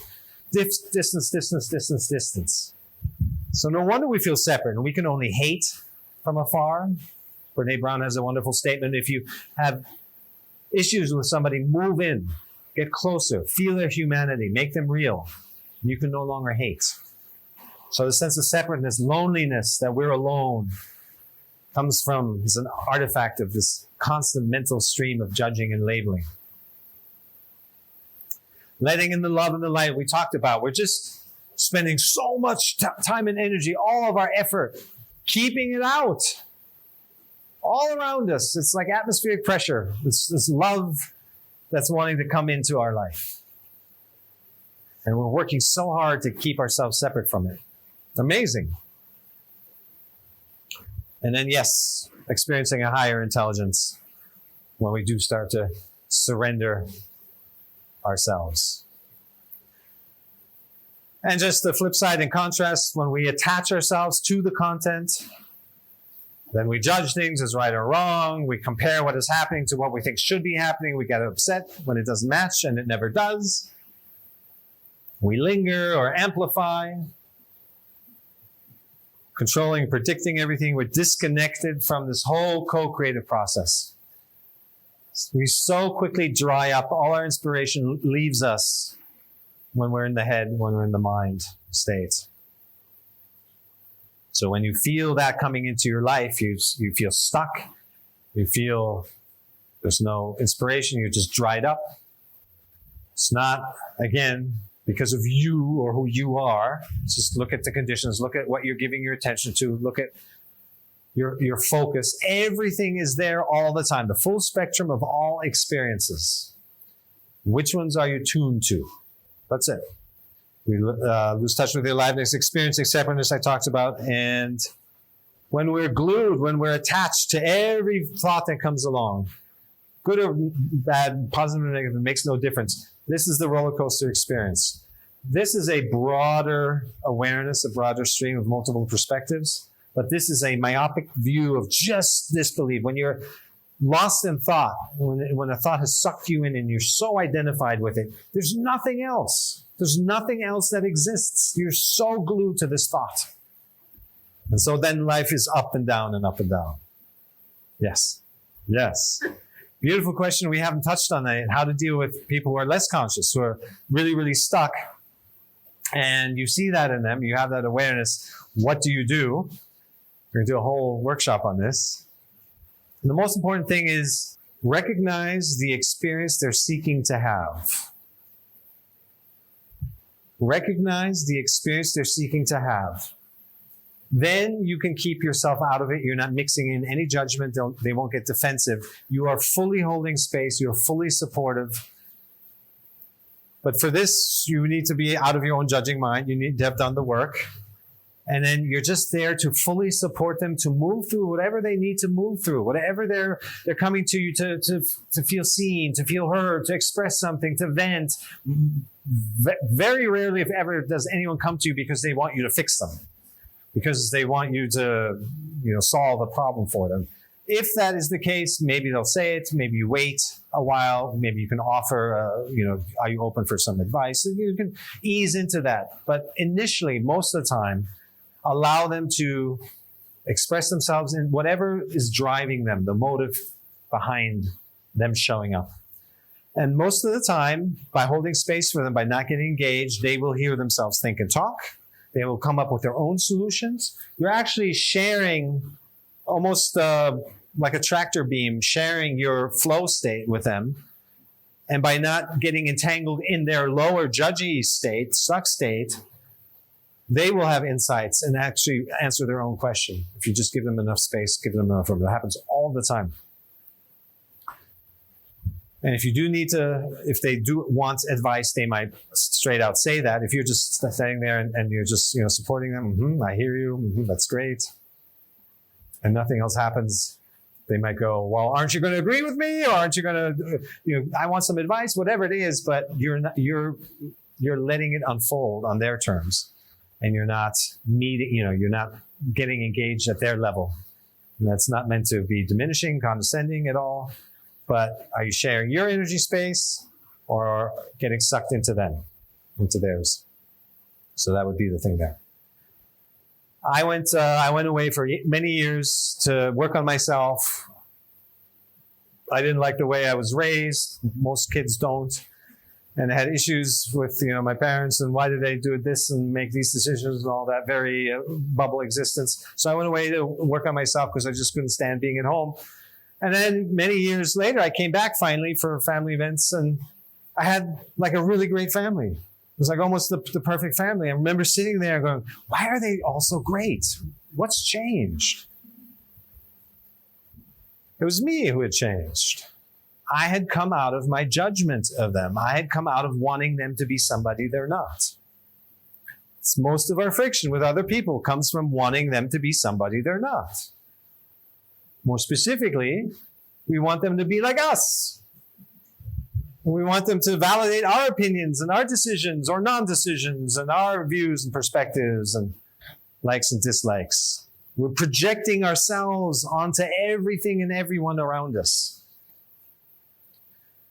Ultimately, everyone here is experiencing their own universe. Your lens, your filter on life is giving you the experience you're having. And yours is different from yours and from yours, from yours, from yours, from yours. So you're always just experiencing yourself in everything. So if you can start living from that perspective, what is this situation telling me about me? What is this situation telling me about me? Life is a mirror. You're seeing your own world. The happening is the most potent place. The meaning comes from that something is being created. This is the highest meaning. It's not a mentally assigned meaning. It doesn't come from here. Oh, this means this means that. This is right, this is wrong, this is great, this is not great. The fact that something is being created and you're participating in that process, you're the co-creator of that, is the highest state you can be in vibrationally. Highest state you can be in terms of meaning, meaningful application of self. But there's something formless that is flowing through you and expressing itself through you into form. There's no greater meaning than that. The actual content of that, again, is secondary.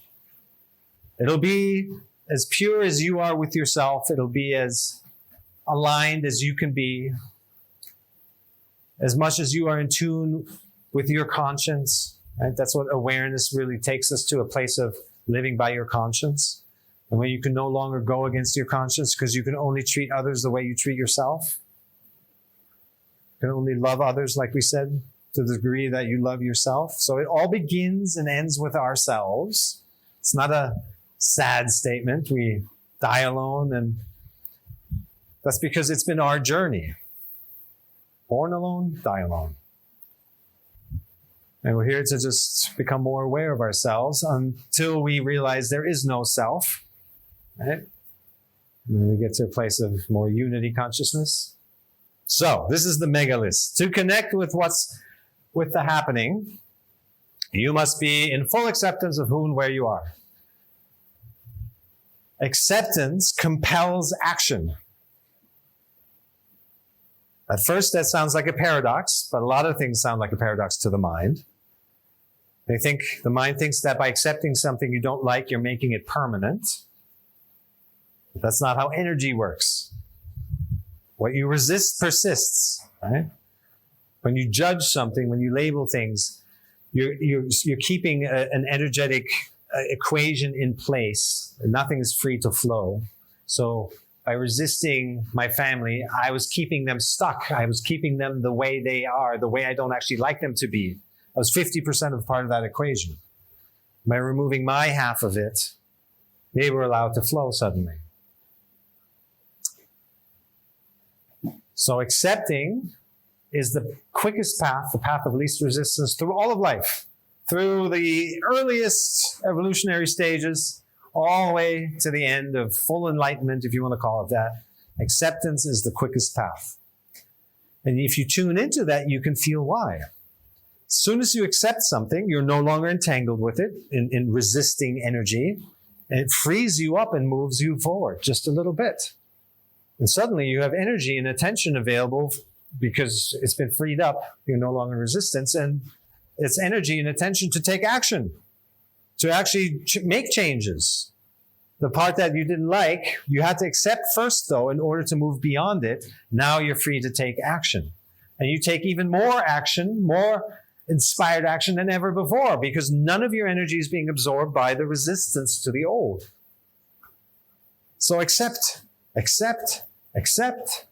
sometimes say, think of acceptance as temporary acceptance. If you struggle with this idea because the mind is like, no, I'm not going to accept it, I'm going to fight it, shouldn't be this way, and we're so deep in that nervous system structure.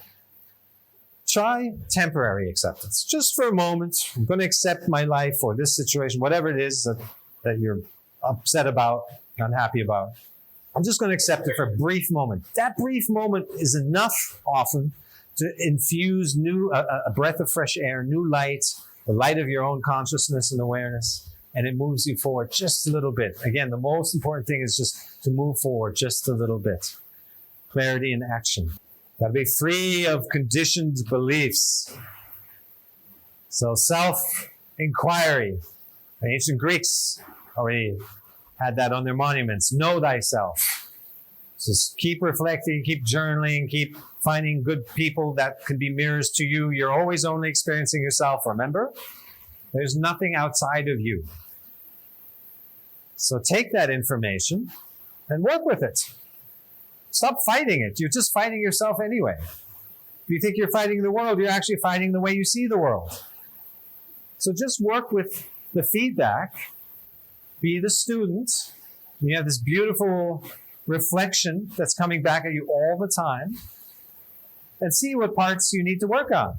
And you work on them by accepting them so that you can move through them, so you can create change. Oh yeah, the ability to practice free will. If you're constantly reacting to your sensations, pleasant sensation, oh, I love this, I cling to that, I want more of that. Unpleasant sensation, stay away, I don't want any of this. Then you're not free.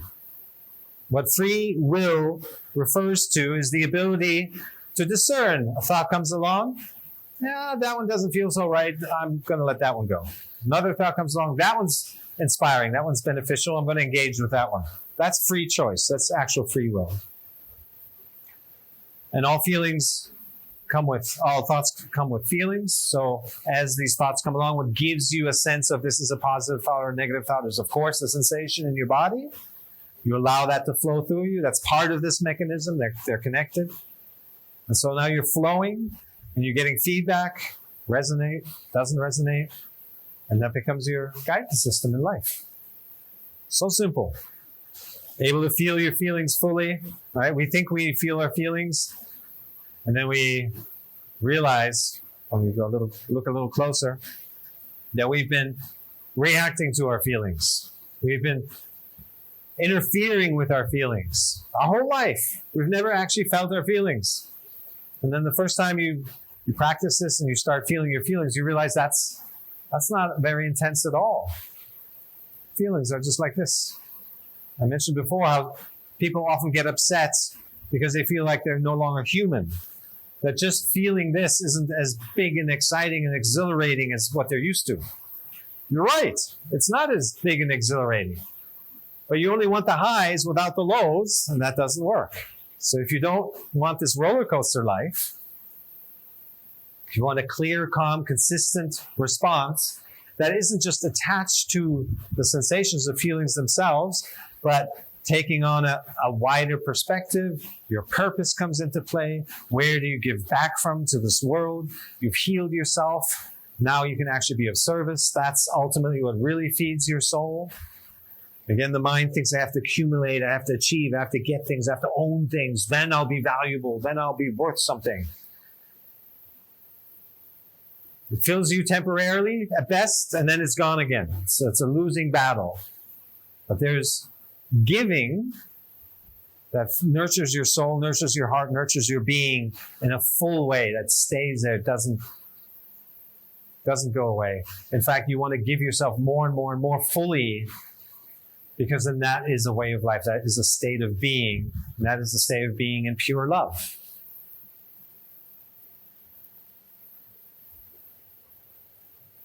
Comfortable with the unknown.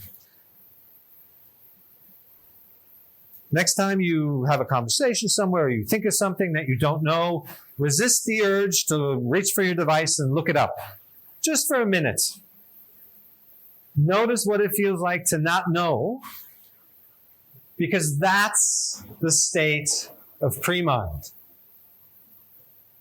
That which we get so annoyed by, we push away right away, we try to look it up and get the definition and opinions of 100,000 others, is actually a sign. It's the sensation of being on the verge, being at the spout of source. Deepak Chopra, in his 7 Spiritual Habits of Success, one of those chapters is dedicated to the feeling of uncertainty. Uncertainty is a sign that you're actually in the flow, that you're on the verge, at the connective tissue with source energy. It's not knowing, it's not controlling. That's not the experience of being there. It's uncertainty, not knowing.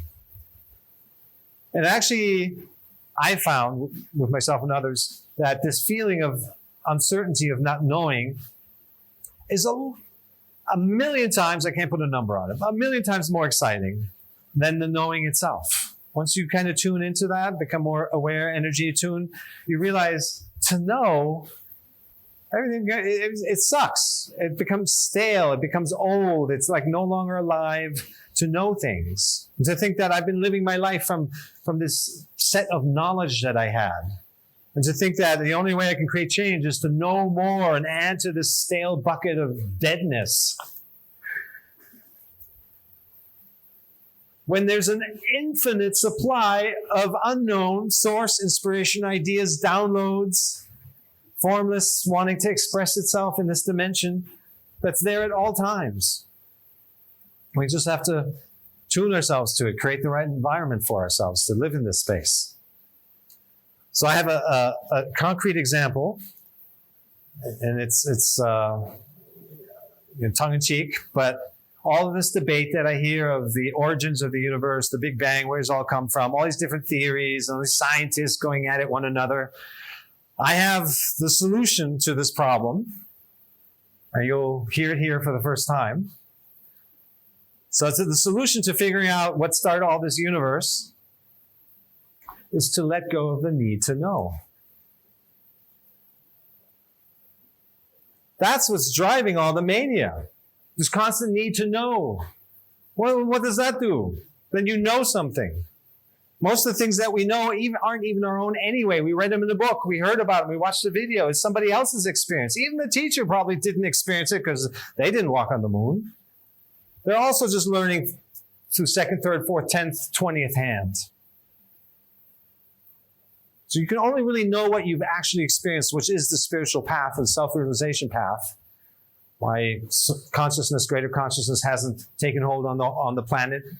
Everything that I'm saying has been around for thousands of years. Why aren't there more aware creatures? It's because you have to feel it for yourself. Every single one of us has to walk the walk. Somebody can point to the path, but every individual has to walk the path themselves. It's a lot more exciting to live in the not knowing, to be receiving things that are the spark of creation.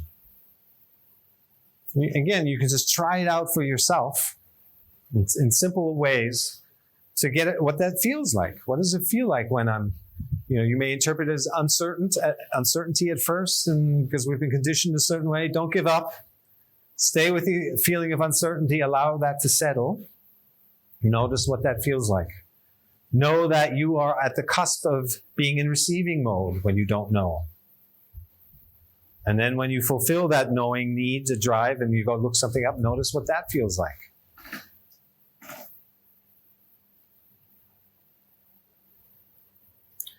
And total acceptance to change. Life is continuous. Everything's always changing. It'll never stay the same.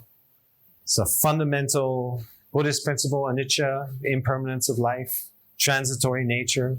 When I first heard it, I was really depressed.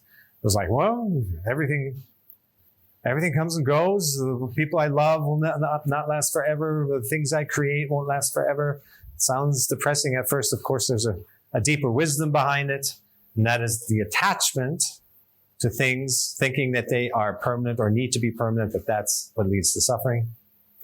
So embracing change is ultimately being in the flow, being in sync with life, the changing nature. I'm here, I feel a certain way, makes me feel this way or that way, okay. Next moment, I feel this way or that way, okay. You're just moving along in sync. There's not enough room when you're flowing for you to get anxious or upset or it should be different or fearful or past and future. All this, there's not enough space in there because you're so in the flow, so in sync. And because life is so simple when you're moving through it or when it is moving through you. Totally surrendered. The way I define the difference between acceptance and surrender is that acceptance still requires some work. So there's a situation, you don't like it. I don't like it. I'm going to accept it. I'm going to feel my sensations. I'm going to release, sit with that, and then watch them come and go, watch them dissolve, and work my way through it. Now I can accept it. Okay. Surrender is you're already in a state of acceptance when the situation shows up.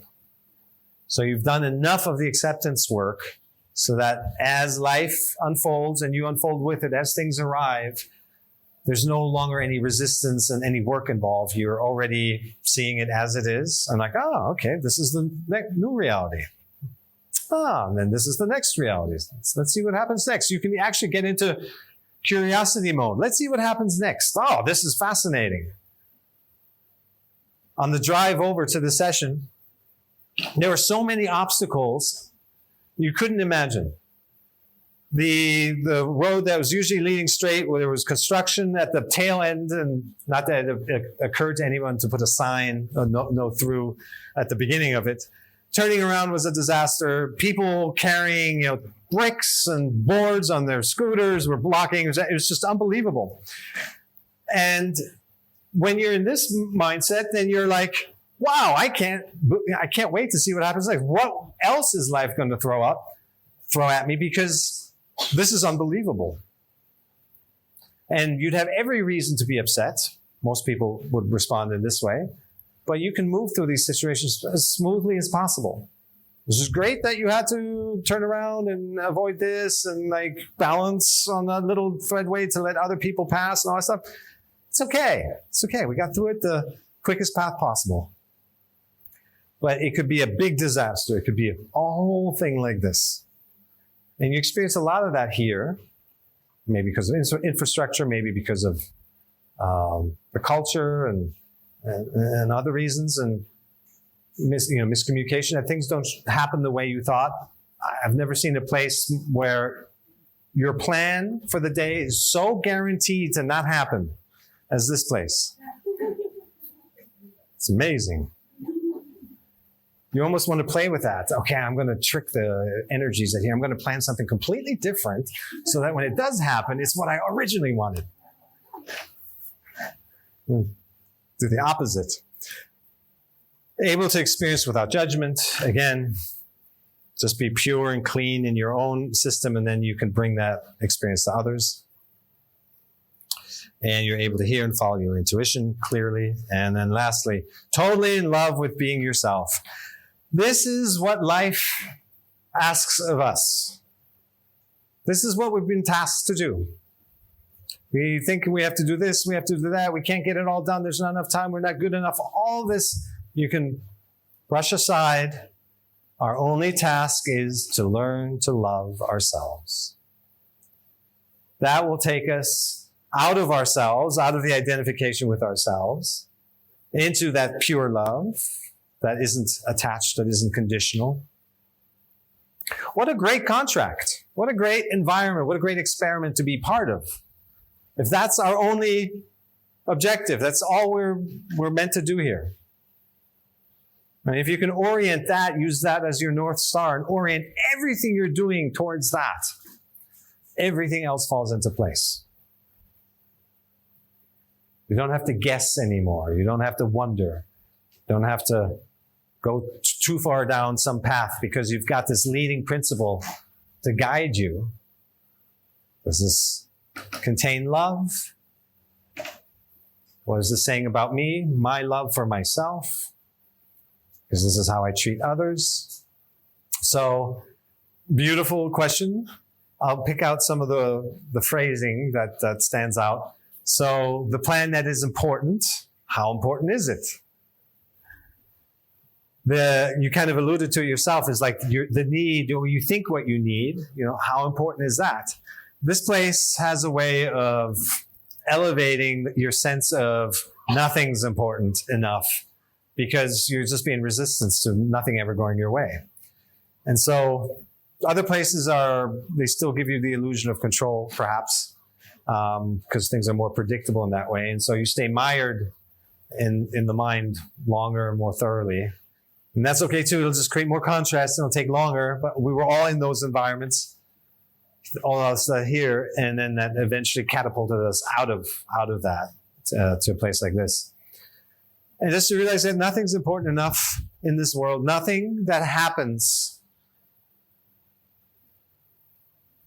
We shouldn't assign validity to anything that happens to let it upset us. Nothing is worth letting ourselves be upset by. Because nothing is worth losing our equanimity, our flow, our connected state. So this place does that in a great way, but all of life does that anywhere. Anywhere you watch this session, anywhere in the world where you're sitting, watching the recording, it's still the same. It's like the things around you that annoy you, you're giving your power to those things. Again, you're just experiencing your environment through your own lens. And so you're giving it power to upset you. It's your world, it's your environment, it's your universe. It's a reflection of who you are. And if you're upset, you essentially upset yourself. And so that is the challenge. That is the journey, is to recognize that.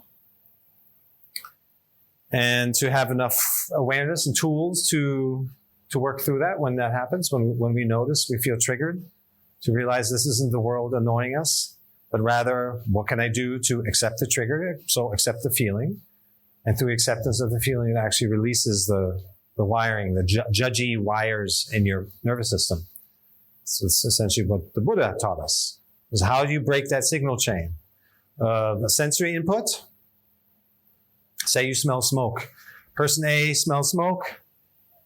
Maybe they have memories of summer camps as a kid and guitar, campfires, singing, wonderful warm memories, and they have a soothing sensation across their body. Person B survived a fire, and they have a fear reaction, a panic reaction. Same input, exact same sensory input, two very different experiences. So how do you come out of the conditioning? Because ultimately, even the person who, I love this feeling, isn't free. They're also just reacting based on past conditioning. So in both cases, the solution is, as always, is to allow the feelings that are stuck from your reaction to them, right, this experience, to let it flow again. You do that through meditation, body scanning, self-observation. And you just stay with that feeling until it starts to dissolve. And very often, things we've been suffering from, I do private sessions, people come to me with things that they've struggled with for 30 years, been to the hospital 50 times, nothing works anymore, pills don't do anything. They're at their wit's end, and we do an energy clearing session, and it's simply observing your sensations in an unbiased, neutral way, and that's what releases it. And they become unstuck, and it goes away. So I hope that answered the question. Yes. All right. So now we're going to go into the practical part. There's a bunch of exercises we're going to do. Good. So I would say the feeling of free that you described comes from your awareness that reading all that information has brought up in you, not the attachment to even more knowledge. And now they're saying it's the opposite. Now I believe all of this is, and this is, like that. That's also still, maybe it's less pressurized type of knowledge than the old stuff that was really constricting. But if you were attached to this other knowledge just as much, it's also not very freeing. But there's a higher essence, maybe the contrast from this, but there's the awareness, your light that's arising from this. That's the freedom feeling. Yeah. And that there's a way to to enjoy knowledge that isn't so absolute. And Einstein was probably one of the best examples of that. He was a completely logical and data-driven person who was he never lost touch with his spiritual foundation. When I have a webpage open on my phone at all times with Einstein quotes because they're so inspiring, because they combine this knowing of things with, the intelligence that infused this for the cell to be this way, or the equations and the math to work out in this way is beyond, he can't explain it.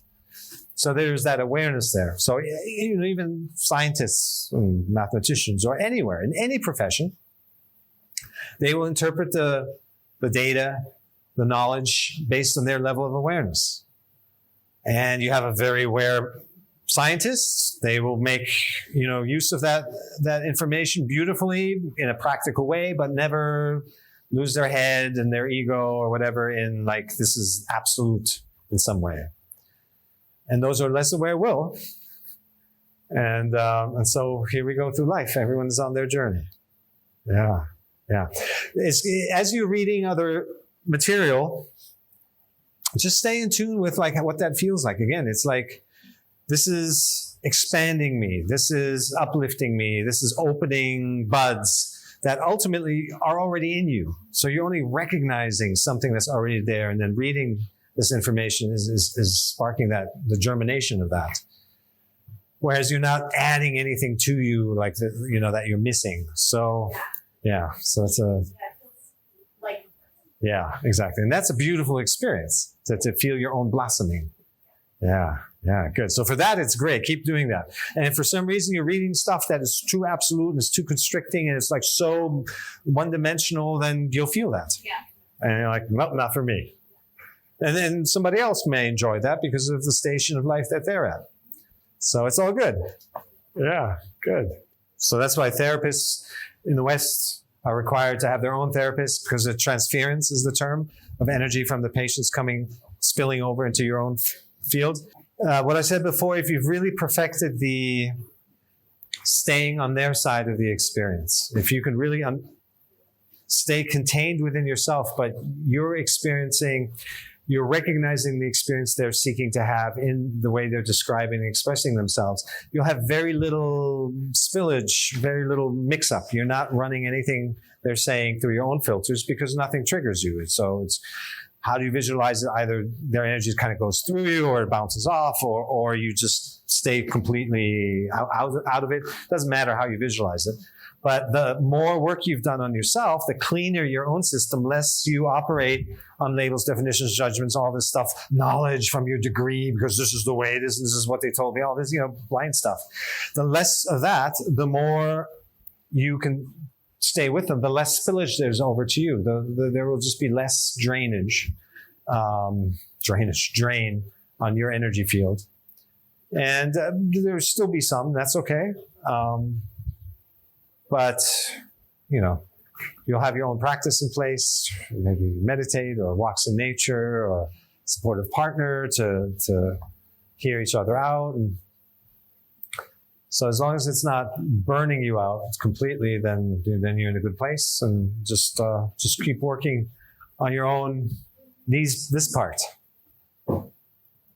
Yeah. Yes.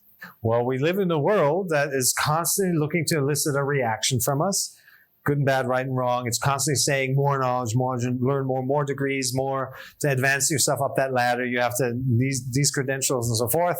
Yeah, it's all very counter the way consciousness works, energy works. And somebody in a last workshop described it as parallel worlds. You can create parallel worlds for yourself, where one, you function within that world.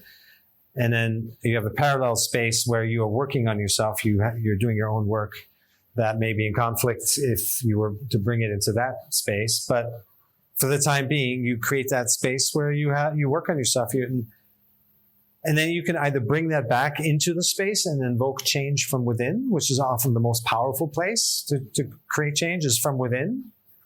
If you can carve out enough time for yourself to evolve more and more, into this flow state, and you bring that into whatever realm, family realm, work realm, then you're bringing a light that is so powerful and so strong. I mean, I was able to do that. As a consultant, I had enough time and flexibility in my life to be able to create these pockets where I could really work on myself and establish myself in these qualities more and more and more.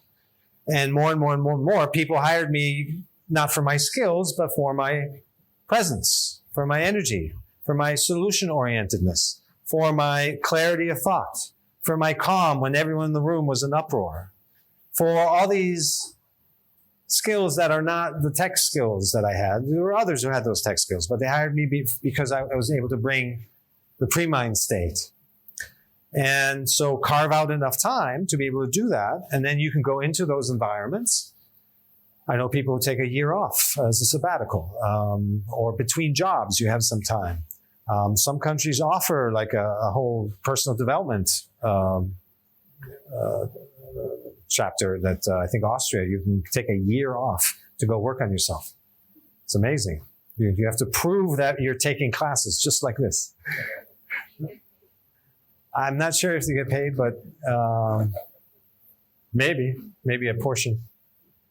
So find a way. I mean, you'll find a way. This is so important. This is all that matters.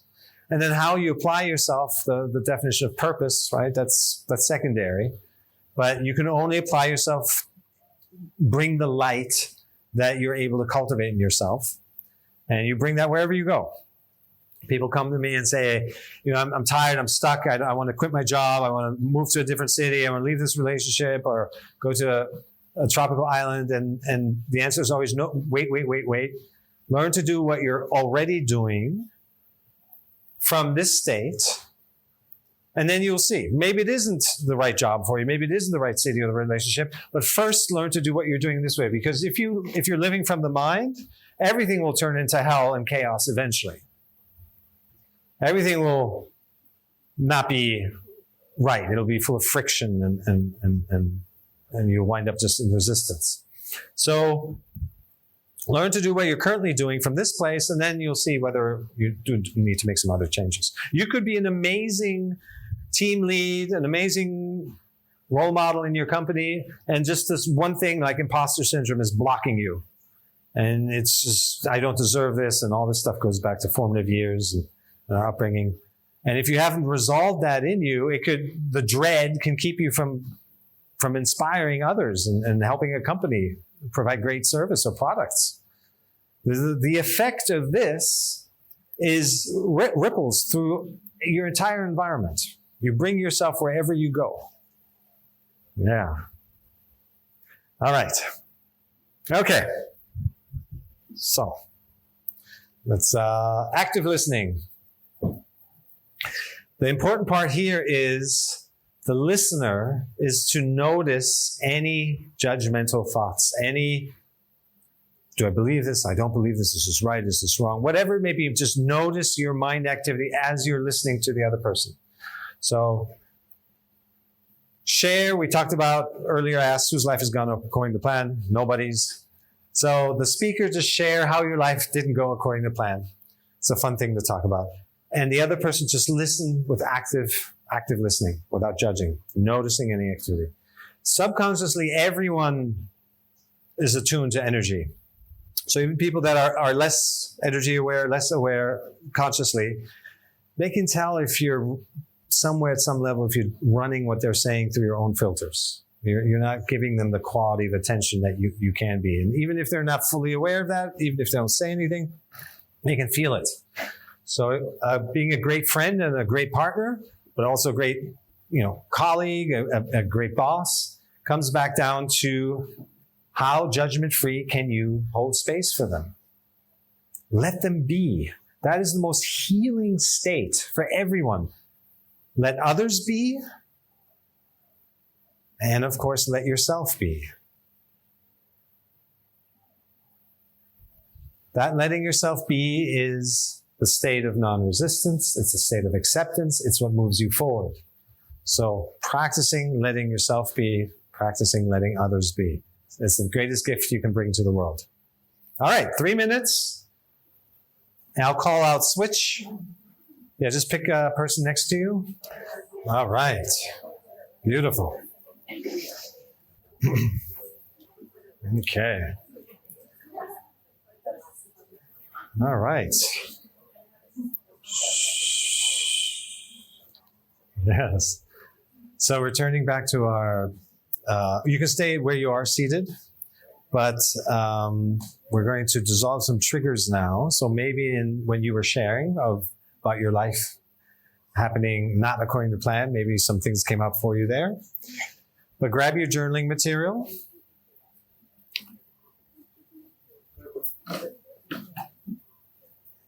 And you're going to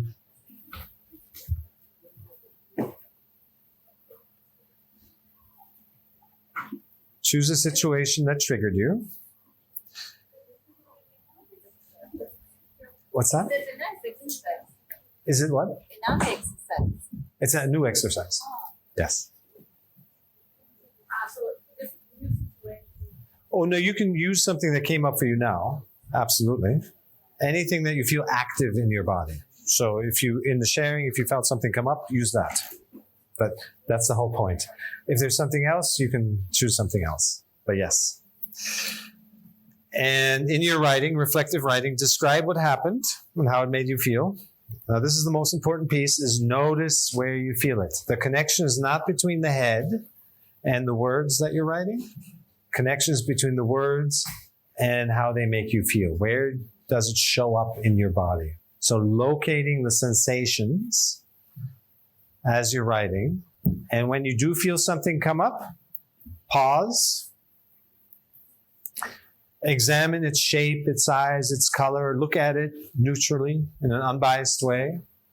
And just keep doing that. You'll notice a change in the dynamic, because what's keeping it stuck, and it has been keeping it stuck possibly for a long time, is your resistance to feeling it.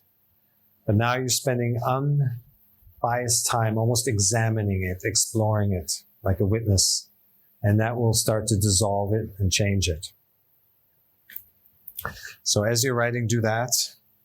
And once the feeling, the sensation dissolves, then you can pick up again and continue. And we'll do that for 7 minutes. Wrapping up.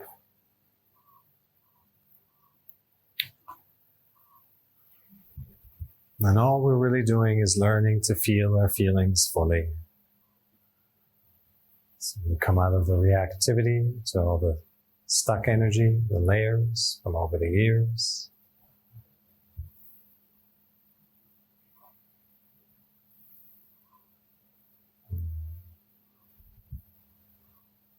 The more we do this, there's no limits. The more we cleanse ourselves. And just sit there and clear out stuck feelings, stuck energy. Every night, if that's your rhythm. And it depends on no one but us. What we put in is what we get out.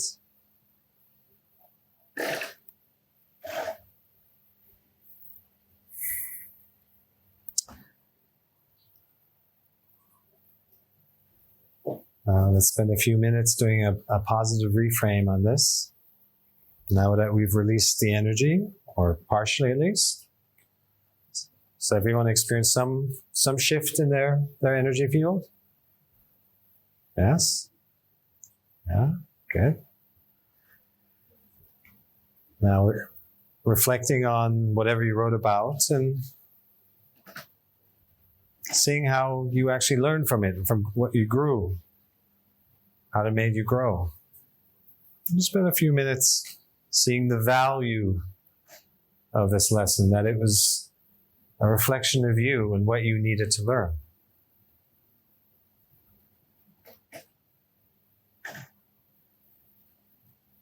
How has it made you the person you are today?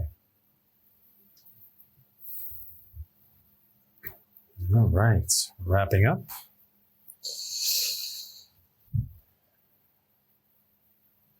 What drives so much of our behavior is this wanting to be somewhere, wanting to jump to the end result. We get so frustrated that we're not there yet. And so we're in such resistance to who we are. And it's this resistance to who we are that keeps us stuck even more. So the key again is not wanting to be there, but wanting to be here.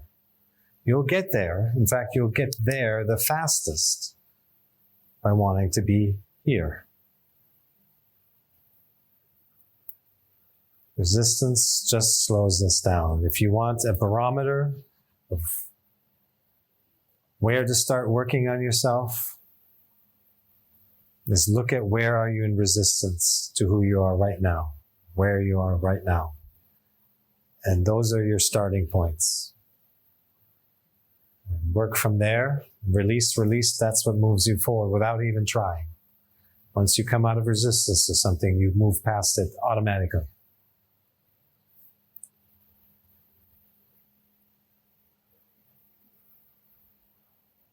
I'm going to send you a recording of this because there's a few more slides I want to address. Maybe we'll come back to it if anyone wants to stay a little longer. So I just want to highlight the different stages of awareness. That's something I wrote my recent book about. And again, it's something to make note of, that there are challenges. There's a design of life that is, Leah has it? Yes. It's so good. Oh, good. Thank you. So good. I'll slip you the 20 later. So the different stages we all go through, everyone, no one is exempt. Even Jesus and the Buddha, look at what they went through to get to that place. The only difference between an old soul and a young soul is that old souls move through the challenges more swiftly, but they still have the same challenges. So in the beginning, we're in the phase of life is happening to you. There's a sense of separateness, of isolation, of victimhood. It's scary to be this little creature in a big world that's out to get you. Life is happening to you. And of course, the suffering from that, the contrast from that, drives you to realize that, well, wait a second, life is happening because of the way I see it, because of how I interpret things, because of the lens, the life, my conditioning. It's happening because of me. You spend enough time there, you become empowered to realize, well, in that case, if that's true, then really life is happening for me. It's a mirror. It's showing me, it's reflecting back to me everything I need to work on. It's my greatest teacher. Ultimately, it is me. And so putting on the mindset of student, teacher, maintaining that relationship, that really moves you into the full-on healing mode, working on yourself, letting go of limiting beliefs. In fact, the 4th stage ultimately results in what you might call a dark night of the soul, let go of all assigned meaning, a state of free fall, of meaninglessness. And you come out of that, level 4 awareness as through. Life is happening through you. There's most of your resistance you've let go of. And so now you're in full flow most of the time. And if you do that long enough, then you lose even the last sense of self, right? The last sense of constraint that there's a me. When you let go of that, then life is happening as you. And also to create some clarity around these terms, the way I describe awakening is the first 3 phases. Everyone's moving through. It's a process. There's no one moment somebody just awakens. Some are more significant in the way that you shift, but it's still a process. Again, there's continuity to it. And then enlightenment, you get to enjoy the through and the as stages. And you're really in this co-creative space right here. You could say level 4 is pre-mind, pure, and then level 5 as is being with source. And that is the path of least resistance.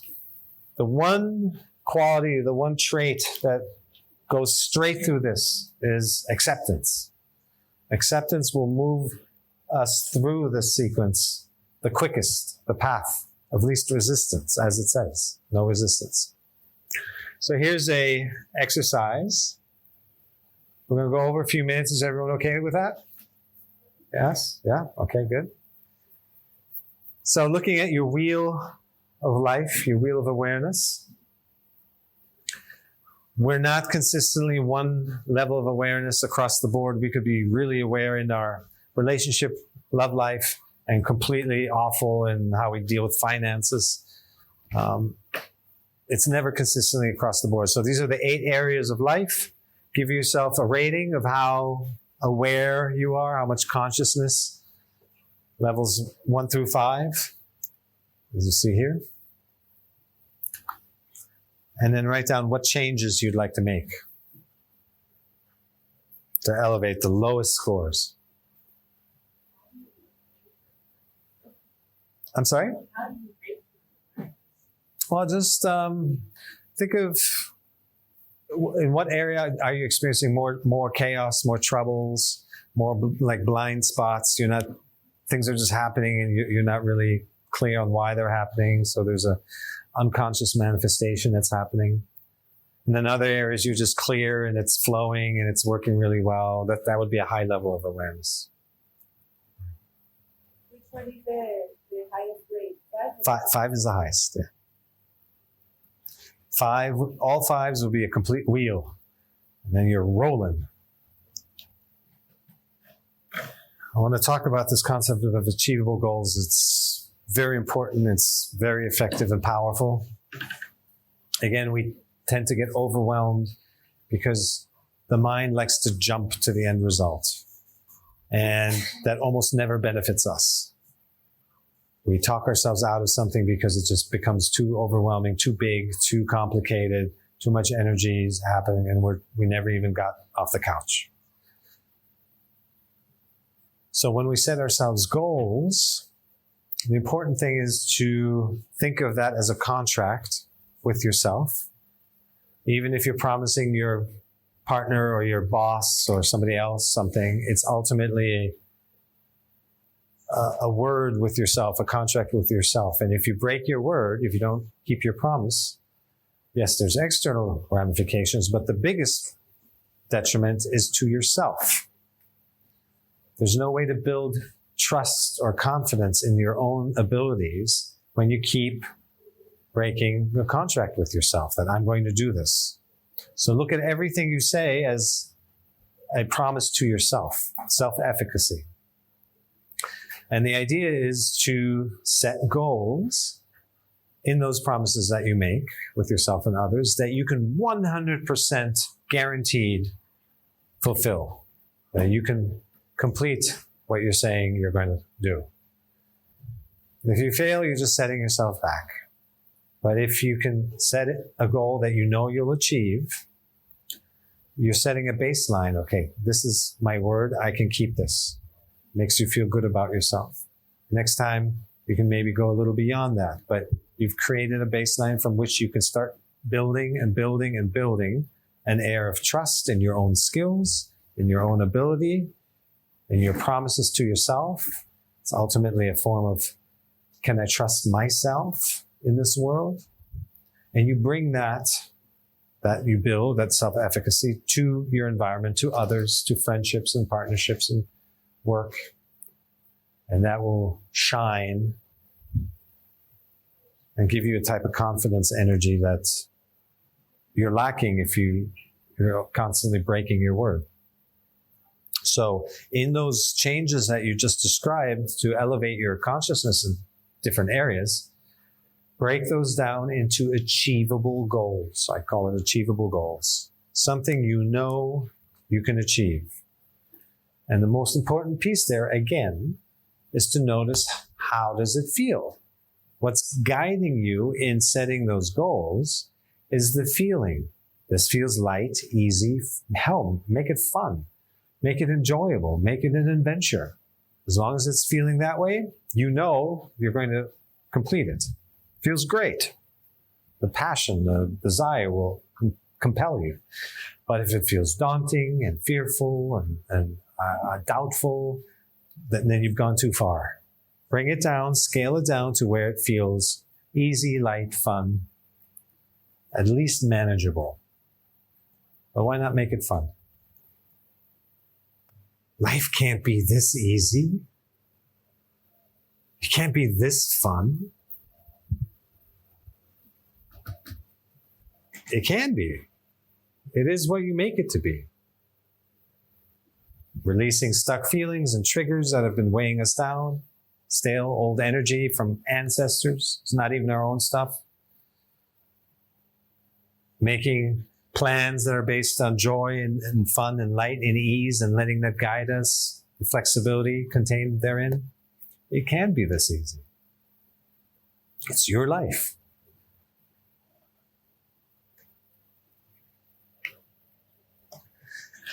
So lastly, 10 steps. We'll just summarize. 10 steps to a meaningful life. Number 1, accept where you are. It all begins with that. Acceptance compels action. acquiring a student mindset. You are the student, life is the teacher. Doesn't matter what level you're at, you'll always be a student of life. That'll keep you grounded, but it'll also keep you in your evolution. When you think you're an expert, everything shrinks down. When you think you know everything, life gets stale and bored. Set achievable goals like we just did. When you feel called to something, you will blast through life with such ease, such clarity, with so much fun. Simply by reframing and not setting out to move a mountain, only move the rock. And build capacity there. Maybe one day you can move 2 rocks. But first get to know what your path is by creating wins. A win is a win. Align with easy. Find like-minded people like ourselves. So important. The people in our environment determine most of the trajectory of our life because you wind up doing what they're doing. So are they numbing out tonight and dancing the night away? Nothing wrong with that, but night after night can get old. Or are you reading a book and doing self-healing?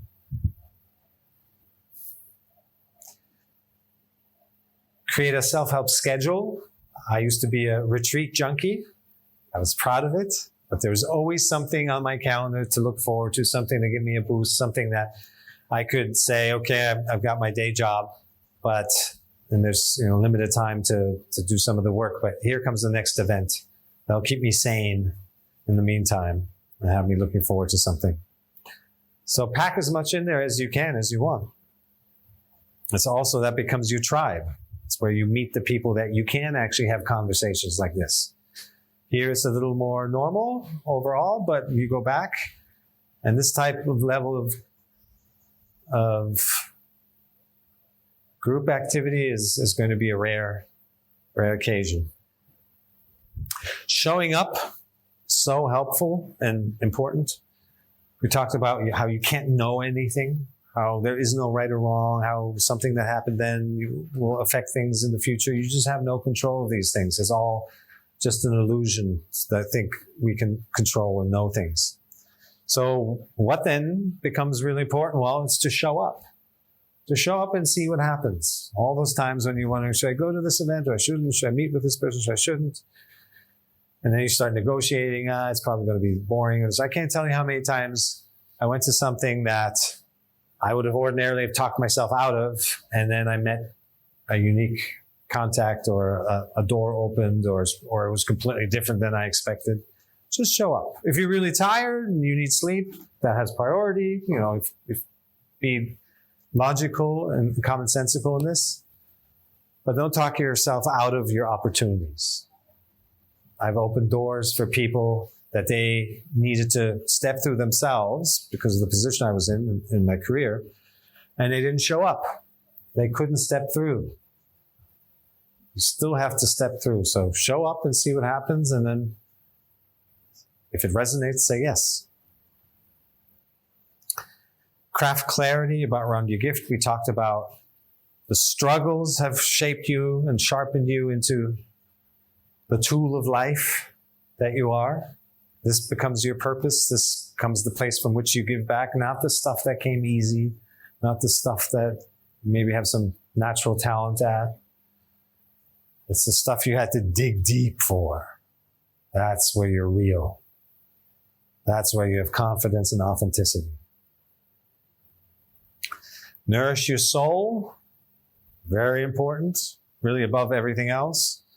And that comes from giving back, being of service. There's things that every single one of us have gone through, have overcome. In that area, we can already be of service. You don't have to wait till you're perfect, which we'll never be.